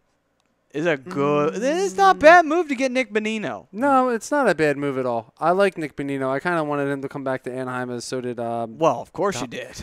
So did fan David Raska, but Homer. 4 years though. I mean, I don't know if I like the length of it. I mean, well, 4 and 3 are kind of like that average year range when you think about testing somebody out. So I don't really think that's a big of a deal. I mean, the 16 mil. Yeah, that's not bad. You know, it could have been worse. No, it's a pretty fair contract all in all, but I don't know. Yeah, I don't know. I'm a little unsure about this move for Nick Bonino. Maybe Pittsburgh couldn't really sign him to anything. You know, I mean, Pittsburgh's already got a lot of players to pay. You know, when you come down to it, you got to talk about their cap situation because it can't be pretty. I mean, it's manageable, obviously, because they seem to be able to manage it just fine, but it can't be pretty. You know, I mean, you got Sidney Crosby on payroll, you got Evgeny Malkin, you got Carl Hagelin, Kevin Letang, Chris Letang. No, I'm with you. I mean, there's a lot of guys there, so I'm not really 100% surprised that Nick Bonino walked. You know, I'm not surprised that he walked. I'm a little surprised he signed in Nashville. I don't know how well he's going to fit in there. Well, we'll see. I mean, he's going to be in Lavi's system, so he's going to be highly offensive. So that might actually benefit Bonino. He was doing really well with, I mean, albeit we got to remember who he's on the line with. He's on the line with Hagelin. He's on the line with Kessel. But well, and that's the thing too is I think Bonino is more of a two-way player, and I don't know if that's really going to benefit him too much. Well, possibly, but then again, maybe they put him in with what's his name? He's probably going to be their second-line center. True, but what's his name? Who's Nashville's leading offensive goal scorer? Ryan Johansson. Thank you. But he's not. Yeah, he could be working with Ryan Johansson, possibly setting him up. Yeah. Or if anything, being that pain in the ass in front of the goal to allow some cheap stuff to happen. Well, Bonino does like to do that, but Bonino won't be on the first line. All right. Well, if he's on the second line, then maybe imagine this: PK Subban on penalty power play, and Bonino's in front of the net. Subban with the shot. I mean, that's possible. That could work. You know, that could work too because that was what he did in Pittsburgh. But he's a better penalty killer than he is on the power play. But still, though, I mean, that's not bad. That's a benefit to have for Nashville because Nashville was getting thrown in the box a lot. Yeah. So that could definitely help him. Yeah. No, agreed. But I just don't know how well he'll fit in offensively with Nashville. But that's just me. Well, okay, that's that. Moving on, Benoit Pouliot signing a 1-year deal with the Buffalo Sabres. I'm surprised he didn't stay in Edmonton, to be completely honest with you. They bought him out. Oh, that's right. They did buy him out. That is right. But still, though, I'm surprised, though, that, they did do it anyway. Pouliot's still a really solid player. Agreed. They probably had to make a little bit of room to get that contract signed from McDavid. Yeah, that's a good point. There had to be a sacrifice. Pouliot would probably be that sacrifice. But he only signed 1 year to the Sabres. Why not sign multiple years? Got to take what you can get, what you're offered, True, but I'm just surprised 1 year for Benoit Pouliot. He's still a really good player. He really hadn't lost his scoring ability. No, I'm really not 100% sure. Yeah, I don't know. That's just I just find that a little mind-boggling. That's just me. But he's only 30 years of age, too. Yeah, so it's not like he's old, But either way, Sam Gagner signing 3-year deal with the Canucks. The Canucks absolutely desperately need somebody to. Sam Gagner had a really good year. Yeah, he had a really too. good year with the Blue Jackets. So I mean, that might wind up, and a former Flyer. And I just like saying that. But anyway, I still think the Flyers may have been dumb to get rid of him, but that's I mean, he had a better year in Columbus than he did with the Flyers 2 years ago. So I don't know. He didn't fit well with Philly for whatever reason. But this is huge for Sam Gagner. Getting his career revamped, and he's getting a little bit of a payday for it. Yeah, 50 points last year. Yeah, he certainly is. He's got a nice 3-year, $3.15 million annually that he'll be making on those 3 years. So that's not bad. It's not a bad contract for Vancouver either. Yeah, Vancouver needs something. They absolutely need something. But anyway, Brian Boyle signing a 2-year, $5.1 million with the New Jersey Devils. The Devils absolutely need as much help as they can get. So that's He's a good face-off guy, too. Yeah, so not a bad move for the New Jersey Devils. Justin Schultz signing a 3-year contract with the Pittsburgh Penguins. No surprise that There was happened. a little while that there's a little while people thought that he was going to be a bust after he left Anaheim, but no, I think he's showing in Pittsburgh that he's here. Yeah, he turning out pretty well so far for Pittsburgh on that one. Moving on, of course, Kevin Shattenkirk agreeing to a contract with the Rangers for 4 years for $6.65 million. I'm just wondering, do you think that this is a smart move for the Rangers to keep getting older guys? Well, he's not necessarily an older guy. I believe he's around 27 to 29. All right, well, I don't think he's hit 30 yet, but I think it's a great move for the Rangers. I think he brings an aspect to the game that the Rangers were missing, and he's a good. I know a lot of people, were saying in Washington that he may have, had some holes in his game, and he might have. He just might not have worked in the system, but he's a great power play guy, and the Rangers' power play hurt him in the playoffs last year. It was one season. You're going to judge somebody's sampling of not one even. season? Yeah, not even a season. Yeah, a couple months. What are you going to like? That's like judging Wayne Gretzky having a terrible year with the St. Louis Blues. He was on the team for half a season. That doesn't count. Like, seriously. Yeah, and he was a rented player, but whatever. It's Shattenkirk's going to the Rangers I think is going to be a really good fit. Yeah. Isn't that weird, though, how Wayne Gretzky was a rented player at one point in St. Louis? Know. Isn't that weird. strange? Even the great one was rented at one point in At some time, point, right? everybody is. That's weird. Like, that's so weird. Yet, players like Lemieux played on the Penguins their entire career. It's just strange when you think about it. Solani was at one point. Well, He spent 1 Colorado. year in Colorado, so Yeah. did Korea. And they wound up making it only to the semifinals. With that, my Christ. How do you do that? How do you screw up a team like that where you only make it to the semifinals? The team that beat them didn't even make it to the Stanley Cup Finals that year. Just a better team in the series. That's all. It was San Jose that beat them, too. San Jose wasn't even really good then. They only had Olin Nolan and Patrick Marleau. What the hell? They were the better team in the series. That's all. I'm sorry. I just find that comical. Like, seriously. You would think a team that has Timo Solani, Paul Kariya, Joe Sakic, and Peter Forsberg and the rest of them, that they would just absolutely rip ass all over the Western Conference. And it didn't happen. But anyway. Who was their goalie at the time? It wasn't Wah anymore. No, I think Wah it was retired. Budai who took over the There you go. reins. If it was Budai, well, there's your answer. Peter Budai. You say Buddha? Yeah, Buddha.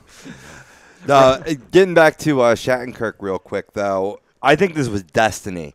I believe he grew up in New York and was a huge Rangers fan from 5 years old. So it's a dream come true for him. He's going to play hard, in that dream. And they really needed to shore up their blue line. Now, granted, maybe not as young as they wanted to get, because, they're very old on that blue line. But, Shattenkirk's one of the talents in this league. So, I think it's ultimately a good signing. It's a great signing for the Rangers. I think that's partially why they parted ways with Dan Girardi, too. I don't think it was a personal thing. I think it's because they wanted Shattenkirk. Right. But you can't blame them. No, you not a bad trade at all. You traded older player for younger player. Pretty much. Smart move. Yep. Michael Camilleri. Oh, there's a name that just makes me want to strangle people. Michael Camilleri leaving the New Jersey Devils, thank God. And he signs a 1-year contract with the Los Angeles Kings. The Kings are really trying really hard to get back into the Stanley Cup playoffs, with clearly signing Michael Camilleri, who pretty much everything he touches usually goes into the net. So, good luck with him. They're going to need it. He can't stay healthy anymore. That is true, though. He is injury prone. But when he's healthy, though, man, he is dangerous. Yeah, but when he's healthy, that's not often anymore. Dominic Moore signing a 1-year deal with the Maple Leafs. Boston getting rid of him. I'm not surprised. Boston's really trying to get young. So now Niemi signing with the Penguins. Now there's an interesting deal right there. Niemi is going to sit on his ass behind Matt Murray. Of course, and you also needed a backup goalie. You needed a backup because you lost Marc-Andre Fleury to Vegas. I love this draft, picture of Niemi too. It's just him like so miserable. Yeah. Boy, have the mighty have fallen from being the starter and a Stanley Cup winner to now being a backup who can't even beat out what's his nuts who plays as starter for the Dallas Stars. Hey, like I said, I preach this all the time. Your goalies are only as good as your defensemen. He's only getting $700,000 too, so wow, he's not making even remotely nearly as much as he could have. To be a backup, nah, I'm not that surprised. Who's really fallen? Yeah, he's fallen so bad. Dmitry Kulikov signing a 3-year deal with the Jets, which is actually a very good signing for them, getting Dmitry Kulikov on defense. That's a good signing. Absolutely would need him. Jonathan Bernier also signing a contract with the Colorado Avalanche. Not bad getting Jonathan Bernier, who has played very well for the Anaheim Ducks. Mm-hmm. So that's not a bad move for the Avalanche. They need something. No, again, another team that lost a goalie to the expansion draft needs to bring in a goalie, and he can play starter too if Varlamov isn't ready to go. And now we talk about your Anaheim Ducks. What about Ryan Miller? What about Ryan Miller? Hey man, I think it's a good signing. He'll back up Gibson, and then he's had very much success in this league, and he's a good way to end his career. You think he's really happy that he's out of Vancouver? He's just so happy. He's like, yes, I'm going to a team that has a shot. Right, you're going from one of the worst teams in the league to one of the top 10 teams in the league. And I'm saying top 10 to be, fair, but I think having Ryan Miller as a backup is great for Anaheim. That's fine. I think he's a great signing. It's a good contract for him too. Now, this is actually a really good move here. Matt Humwick signing a 3-year deal with the Penguins. That's actually a really good move on the Pittsburgh's part. Getting a solid defensive player like Matt Humwick, yeah. He'll probably be a bottom 4 defenseman too for him. But still solid, though. Solid. So it won't really be too much of an issue. And that's a smart move because you lost offensive attack. You build up your defense. So that way it's just like, okay, so we don't have as much offensive punch as we did. Good luck trying to score on us because you won't be able to. That's fine. Smart move. You win championships that way. Yeah, you can. You absolutely can. Goalies have won Stanley Cups, i.e. Jonathan Quick. Moving on. Braden Verbata signing a 1-year deal with the Florida Panthers. I don't know. I mean, they lost talent in the expansion draft too, so you got to bring it back. They did. Even though he's at the end of his career. They did. And Chad Johnson signing a 1-year, $2.5 million contract with the Buffalo Sabres. Backup. That's a huge loss for Arizona. You basically traded Mike Smith for nothing. Yeah, you really did. That's a tough one. And Andre Pavlik gets to be the backup to Henrik Lundqvist for 1 year, but he's making a nice little salary at it at $1.3 million. For $1.3 million, I'll sit my ass on a bench. I do not care. Yeah, he's a solid goaltender. He's a really good backup, but his biggest problem, like most, is he's injury prone. Yep. But hey, you know what? Stay healthy. But you know what? If he's playing backup, don't need to worry. Can't get hurt sitting on the bench. But you know what? Watch it. He'll get beamed with a puck in the face. Yeah, at some point he'll probably during sit the season. He'll probably sit for about 45 to 50 games. Yeah. Now, here's an interesting one. Carl Osner signing a 5-year contract with the Montreal Canadiens. That's an interesting move for the Montreal Canadiens to go get Carl Osner. I don't think so. They need defensive help. They do, but do you think 5 years? Do you think that's a little long? No. No? I mean, Osner's still relatively young, and he's in his peak as this moment in his career. Solid defenseman. He'll be a top 4, and that's something that they needed really bad. All right. And we now go to one of your relatives, Mr. Trevor Daley, who officially has signed with the contract with the Detroit Red Wings for 3 years and will receive $3.1 million annually. I actually really like this move for agreed. Detroit. Detroit and even Trevor Daly is very excited about this. You know, new arena. He's going to be the leader of that defensive core over there that's still relatively young.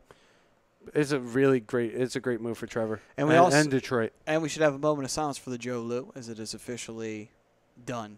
I know, I can't believe that. And now the Caesars Pizza Arena will be the new place and the new home of the Detroit Red Wings. And I believe the Pistons are going to wind up going there too, if I stand correct. That would suck. But that is that. But either way, though, I mean, I like the move for Trevor Daly. The Red Wings are somewhat rebuilding their franchise, and you know what? Can't hurt to put a D-man out there like Trevor Daly. Absolutely can't. Nope. And Stanley Cup winning D-man too, by the way. Now, moving on, folks. That will do it for our free agency. Lots of stuff that happened during free agency talk, and obviously also Nate Thompson getting signed by the Anaheim Ducks. Oh, the one I was hoping you were going to bring up real quick is Justin Williams going back to Carolina. Yes, Justin Williams going back to Carolina. Mr. Stanley Cup, or Mr. Playoff as he's been known. Mr. Game 7. That's it. Is what he's known as. Didn't really do much for Washington, but still. No, it doesn't hurt when your captain decides not to show up for the entire series. That is true. That is very, very true. Mr. Game 7 can only do Game 7. He needs support from players, and he doesn't get it. He got it in L.A. That's where he got his nickname. That is true. Because he had a good supporting cast with him. That is true. And also Sammy Vodnik. Congratulations on him coming back to the Anaheim Ducks, staying in a Ducks jersey. He's out for freaking 5 months. But, hey, you got him. What's the worst? He's out for 5 months. That's the worst. Okay, but multi-year deal, so relax. It's not like he's never coming back. It's not like he signed him to a 1-year deal and then he's out for 5 months. All right, real quick. Kessler's out for 5 months. Vatanin's out for 5 months. Lindholm's out for 5 months. It's not going to be a good start for Anaheim this year. Well, that's going to be a test of Corey Perry. I'm over him. And your captain, Ryan Getzlab. It's going to have to be gut check time for him. All He's right, got to rally that team. Raquel, time for you to shine here, bro. I know you had 30 last year. Yeah. Let's get another 30 this year. That's right. Step it up. Flap Jake. them duck wings and fly them V's to victory. And Jake. Silverberg needs to step up, too. That, too. All right, speaking of flying, we got to fly to break.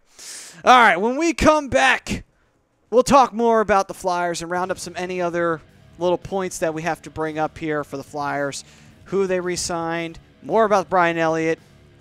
I can bitch about him some more just because I feel like it. Ooh. We'll get to that on the other side. But first, let's talk to you about Scanzano Sports Center. They're located at 5 Carnegie Plaza in Cherry Hill, New Jersey. Give you a call at 856-889-3434. You can give them a call there, and you can visit them on the web at www.scanzanosports.com. This is the Hockey Happy Hour on A2DRadio.com. We'll be right back with some Flyers talk right after this.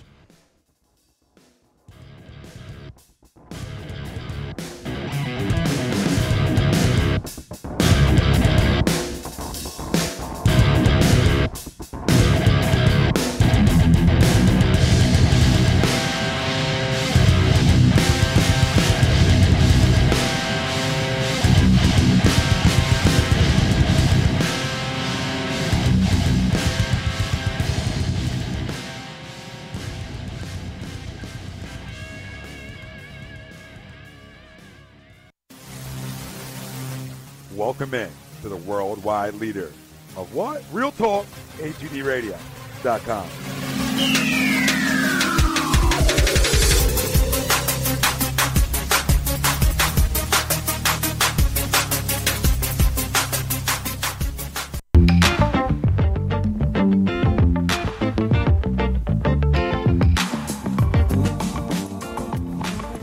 A2DRadio.com is sponsored by the Sports Outlet for all your sporting needs. Located 703 Black Horse Pike in Glendora, New Jersey. Give them a call at 856-939-2030 or email them at sportsoutletnj@comcast.net or visit them on the web at www.sportsoutletinc.com for all your sporting needs. The Sports Outlet.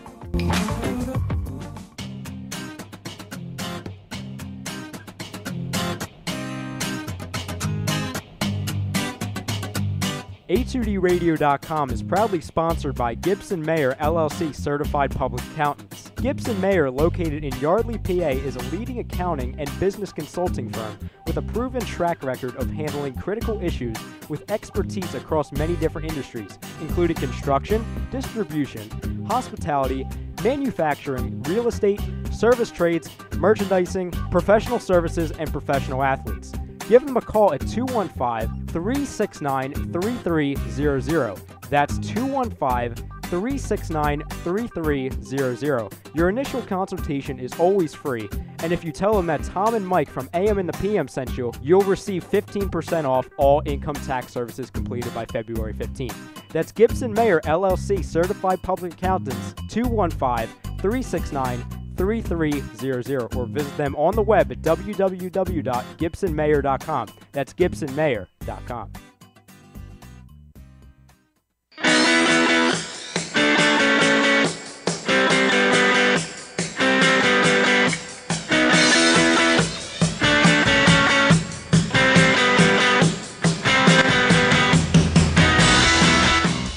Hey, do you need to get your skills in shape? Then contact the Scanzano Sports Center, located at 5 Carnegie Plaza in Cherry Hill, New Jersey. You can give them a call at 856-889-3434 or visit them on the web at www.scanzanosports.com. John Scanzano offers individual, semi-private, and team training lessons in hitting, pitching, catching, outfield, along with turf rentals. The Scanzano Sports Center is equipped with a 31,000 square foot indoor facility, 4 batting cages, and a 4,000 square foot strengthening and conditioning room. So what are you waiting for? Contact the Scanzano Sports Center today.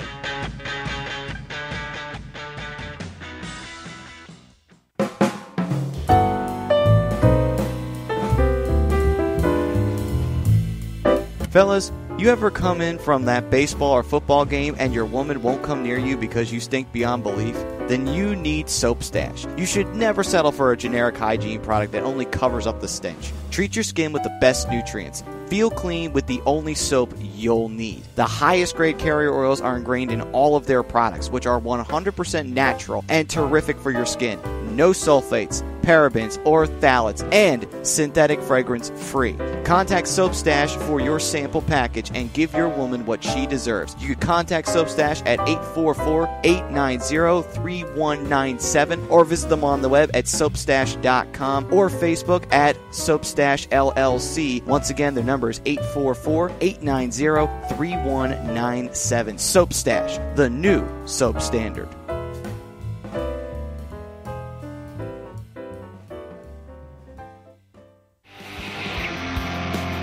You're listening to the Hockey Happy Hour, only on A2DRadio.com.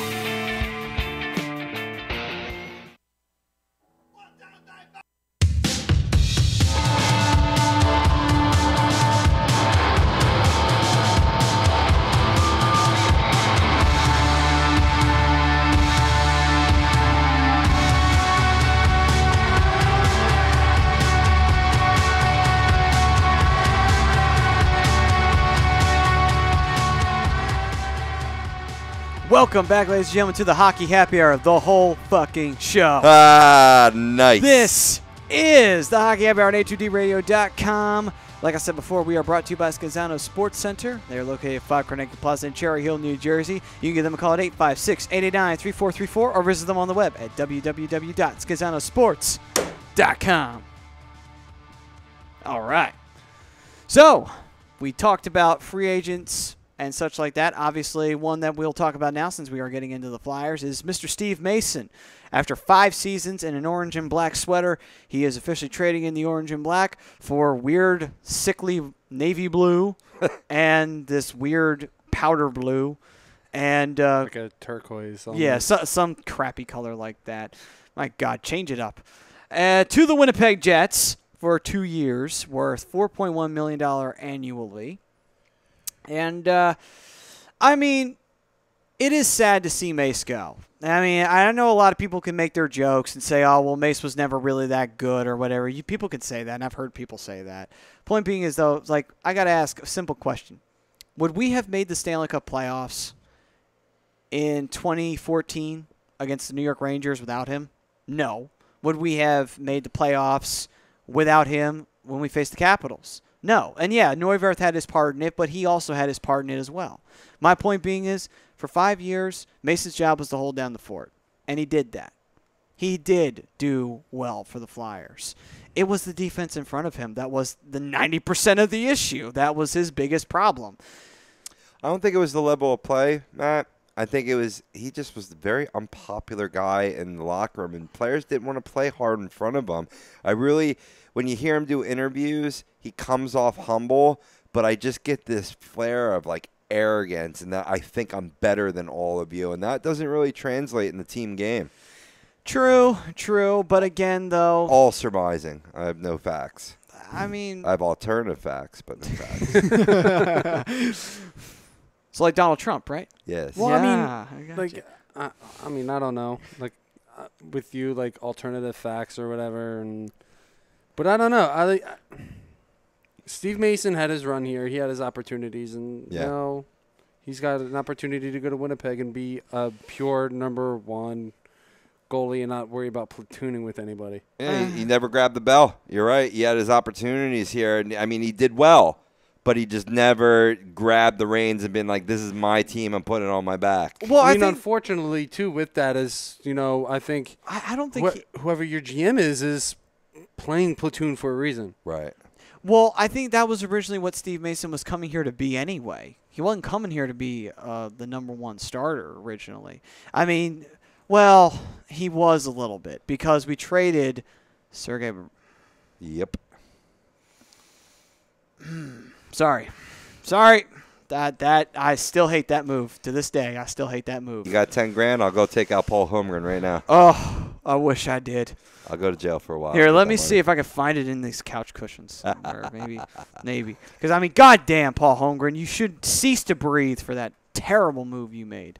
But anyway, you also got rid of Mike Richards and Jeff Carter too. By the way, thank you so much for Ilya Brizgalov. Anyway, enough about that. Back to this. Yes. Mace, really, though, he came here given the chance to be the starter. Really, though, at the end of the day, did he have his problems? He did. But was he truly a starter? I mean, yeah, he won the Calder Trophy. He did. But there's a reason why Columbus got rid of him in the first place. True. Clearly he wasn't going to be the starter Columbus wanted. And so that's why they sent him to Philadelphia and fleeced us. But honestly, though, what we got out of him, we got really good, productive 5 years out of him. Compared to what we could have gotten a guy who couldn't even manage to get one win, let alone get us into the playoffs twice. And, yeah, you could say Michael Neuwirth had his hand in that too, but Mason had a part in that second run as well. I mean, what you're saying is true, but remember, he won that Calder Trophy, was dynamite. Obviously deserving of that trophy. And the next year he came out and was one of the worst goaltenders in the league. The very next year. So, to me, that's a flash in the pan. And you know what? I don't think Mace has ever been able to shed that label. I think he hasn't. But I think he's tried, though. He's definitely tried. Yeah, But let's give that credit. He tried as best as he could to be the best goalie he could be here in Philadelphia. And he was the best goalie he could be in Philadelphia. Many moments. Many moments. Here's my issue, and it's not necessarily with Steve Mason alone. It's with the Flyers organization. And I preach this, I feel like, every week. The Flyers will never be a legit Stanley Cup contender playing games with these goalies. Yeah, true. Which is another reason why Anthony Stolarz should not be fucked over like this by signing Brian freaking Elliott. Truth. It's not necessarily signing Elliott, choosing Elliott over Stolarz. It's the fact that they bring in these goalies and they play, you're starting 2 games, you're starting 2 games, and you're starting 2 games, they platoon these guys. You're not going to be a legit contender. You're not going to be a Stanley Cup contender playing freaking goaltender carousel. I mean, pick one, have a number one, and rock with him. He starts 50, 55 games. There are some exceptions to the rule. However, think about the Stanley Cup winners in the last few years. Well, and how many of them played this game? Pittsburgh won this past year. They used Fleury and Murray. Yeah, but that's one. All right. I'll give you that one. So Yeah. I mean, when you look back on it, the Kings only used Quick. Right. The first cup, it was just Murray. And Boston, it was Tuukka Rask. it was Tuukka Rask. Chicago, Oh, it was Corey Crawford. no. Yeah, it was Tim, Tuukka Rask it was in Tim Boston. Thomas in 2011. I remember because I hate Tim Thomas. Oh, yeah, it was Tim Thomas. I thought it was Tuukka Rask. Yep. And he on purposely left the next season, too.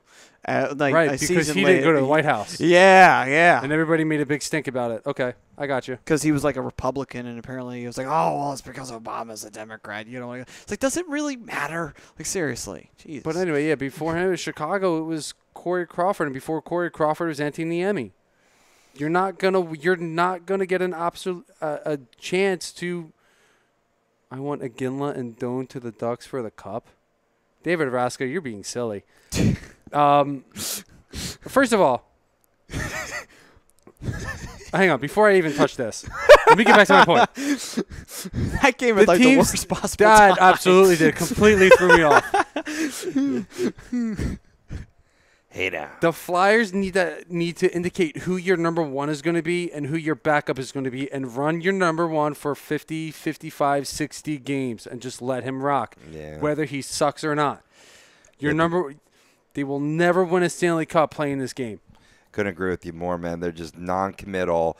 They're just too wishy-washy, flip-flopping on who they want to go with instead of just have your ride or die guy. Right. You know? And it's fine that you want Carter Hart to be your future, and that's great. But when his time comes and you're still playing this game, and this is, I think, is part of the reason why Steve Mason has so many issues here, is they keep playing games with these goalies.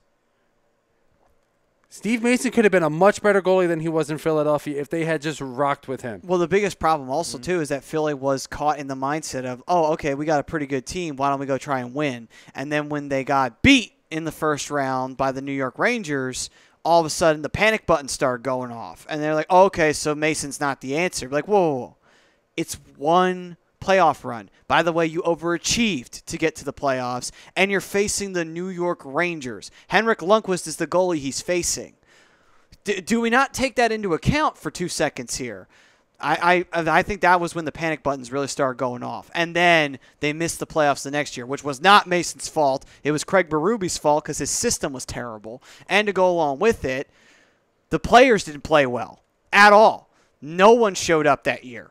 Everybody was terrible. Mason was the only good player on the team. Truth. So, again, that was not Mason's fault. And then you go get Michael Neuwirth, and you're going to start platooning with Michael Neuwirth. But, like, Neuwirth can't even stay healthy. Why the fuck even have him on the team? He's got hurt again. It was like, why have him? He's not even worth keeping around because he gets hurt all the time. Mason only got hurt maybe once or twice, tops. It's not even that. It's, when the Flyers run into a problem, the first thing they're going to do is blame the goaltender. Of course, even though the defense sucks. Instead of blaming the defenseman in front of them, the forwards that are leaving them out to dry, the bad turnovers, can't clear the puck out of the goddamn zone. Rob, we've been saying that for years. Before Brian was even on the show, we've been saying that for years. The defense has been terrible on this team. Back when we were doing a podcast, CSB. Seriously, we've been saying it for years. The defense has been shitty on this team, and it hasn't been the goalie's fault. Mason was out on an island for all those years. So what you're saying is maybe any of these guys should have been judged accurately once you drafted for talent on defense, and then put that talent in front of them,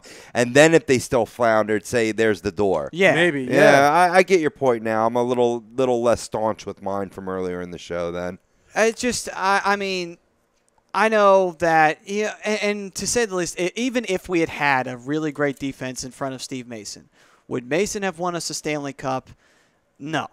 I would say that. Is it possible? It could have been.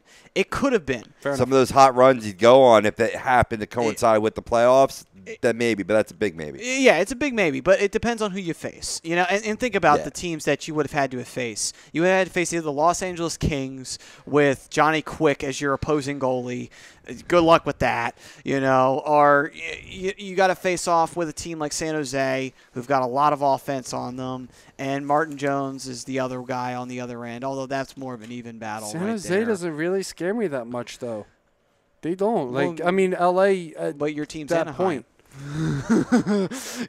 There's a difference there, It doesn't matter. Yeah, it doesn't matter. But the problem when you're talking hypotheticals is that just like a wise man once told me, if my aunt had 2 balls, she'd be my uncle. You can't talk hypotheticals. What is. True, but getting more into this goalie talk here, Brian Elliott being signed to the team. Actually, I think it's time we go to our Twitter poll results, too, as a matter of fact. I think this is the perfect time to do it. Sure. But with that being said, the question was, what kind of impact will Brian Elliott make on this team? Will it be a positive, a negative, or will he not make an impact at all, and we'll just be stuck in the same spot we were this past season? So let's get started. Rob, what's the results? You're not going to like him. 80% positive. Good, because I agree. Well, okay. I don't hate that result. I'm happy that the fans have faith. I just don't. No, I get it. You know, like, it's fine that you have faith in Brian Elliott. And I'm not saying Brian Elliott's a bad goalie. He's not a bad goalie. He's a very good goalie. Just not what you want. Yeah. I want a youth Makes sense. movement. I really want a youth movement. I'm tired of us doing the same shit we've done in the past. We bring in a vet. We hope that he's got still something left. And then turns out, nope. He had nothing left at all, apparently. It's old Flyers bullshit that I don't like. I want a youth movement, and we're getting some of that, but I want it to be a little bit more faster. It's not fast enough for my taste.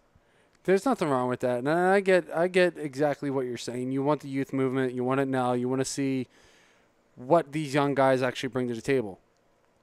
But Brian Elliott, remember, is not old. It's not like back in the day when they brought in Jeff Hackett at the end of his career. John Van Beesbrook. Van Beesbrook, yeah. I mean, Brian Elliott's 32 years old. He's probably on the back end of his prime now, but he's still a solid goalie, and he's still going to help win games. However, I think we can honestly say there is a defense for the Van Beesbrook move, because we took Maxim Ouellet and he turned out to be a bust. So fair enough. So I think that, okay. I think Van Beesbrook, that was just an honest situation. We had no choice. You know what that was all about too, though. Besides that was all about the Flyers really wanted Mike Richter and couldn't get him, so they went for the poor man's Mike Richter and James Van Dreamdyke. And Van Beesbrook. Okay. Van Beesbrook. Yeah. Real quick, I just want to point this out. Dave, Iginla and Doan. No. First of all, you're not going to get them on expensive contracts, which is really nice, and I like that. But these guys aren't as productive as they used to be. You don't want to really go after names when you have a roster of Anaheim Ducks that are young and good, and you're not going to have a spot for a guy like Iginla and Doan. I like Doan. I think Doan would be a good leader to bring into the locker room, but he's not going to fit. I don't think he'll fit. And same with Iginla. Otherwise, I think if that was the point, or if that was the case, well, Iginla would have been a Duck a couple of years ago when he originally signed that contract with Colorado. Well, here's a perfect example. Did the Penguins win the Stanley Cup when they got Jerome Iginla? No. Nope. Did Boston? No. Nope. Did Colorado? No. Nope. Hell Did no. LA? Hell to the no, actually. Never resulted before. Now, you said in between shows that you had a good landing spot for Shane Doan. What is that? Let the people know. The Rangers. Yeah. That's right. I think the Rangers will be a perfect spot for Shane Doan. But that's just me. Iginla, I'm still trying to figure that out. I mean, I'm still hearing Pittsburgh and Boston. Again? Involved in Iginla. Again? Yeah, first time wasn't good enough. You needed it again? Again.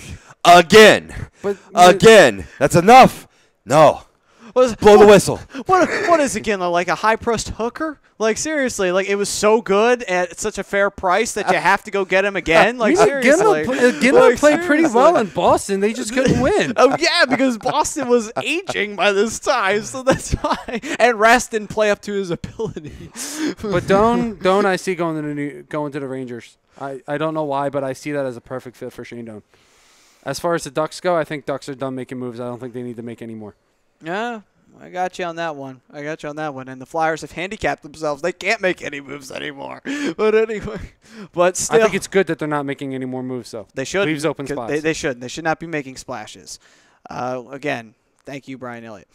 But anyway, I hate the move. You agree with the move. Rob, you still agree with the move? I think it's good. I think it just creates depth. All right. Choices. All right. Well, if he has a really good season, awesome. If he doesn't have a really good season, then oh well. It's no same shit, different day. You know, Like that's I the said, only difference. It's a team friendly contract, so you don't have to worry about wasting $4, $5, $6 million on his goaltender. Thank Christ.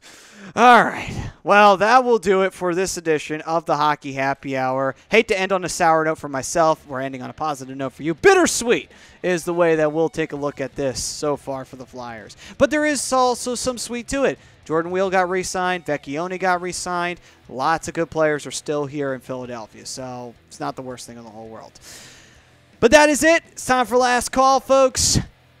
We will see you all next week on the Hockey Happy Hour. Plenty to talk about.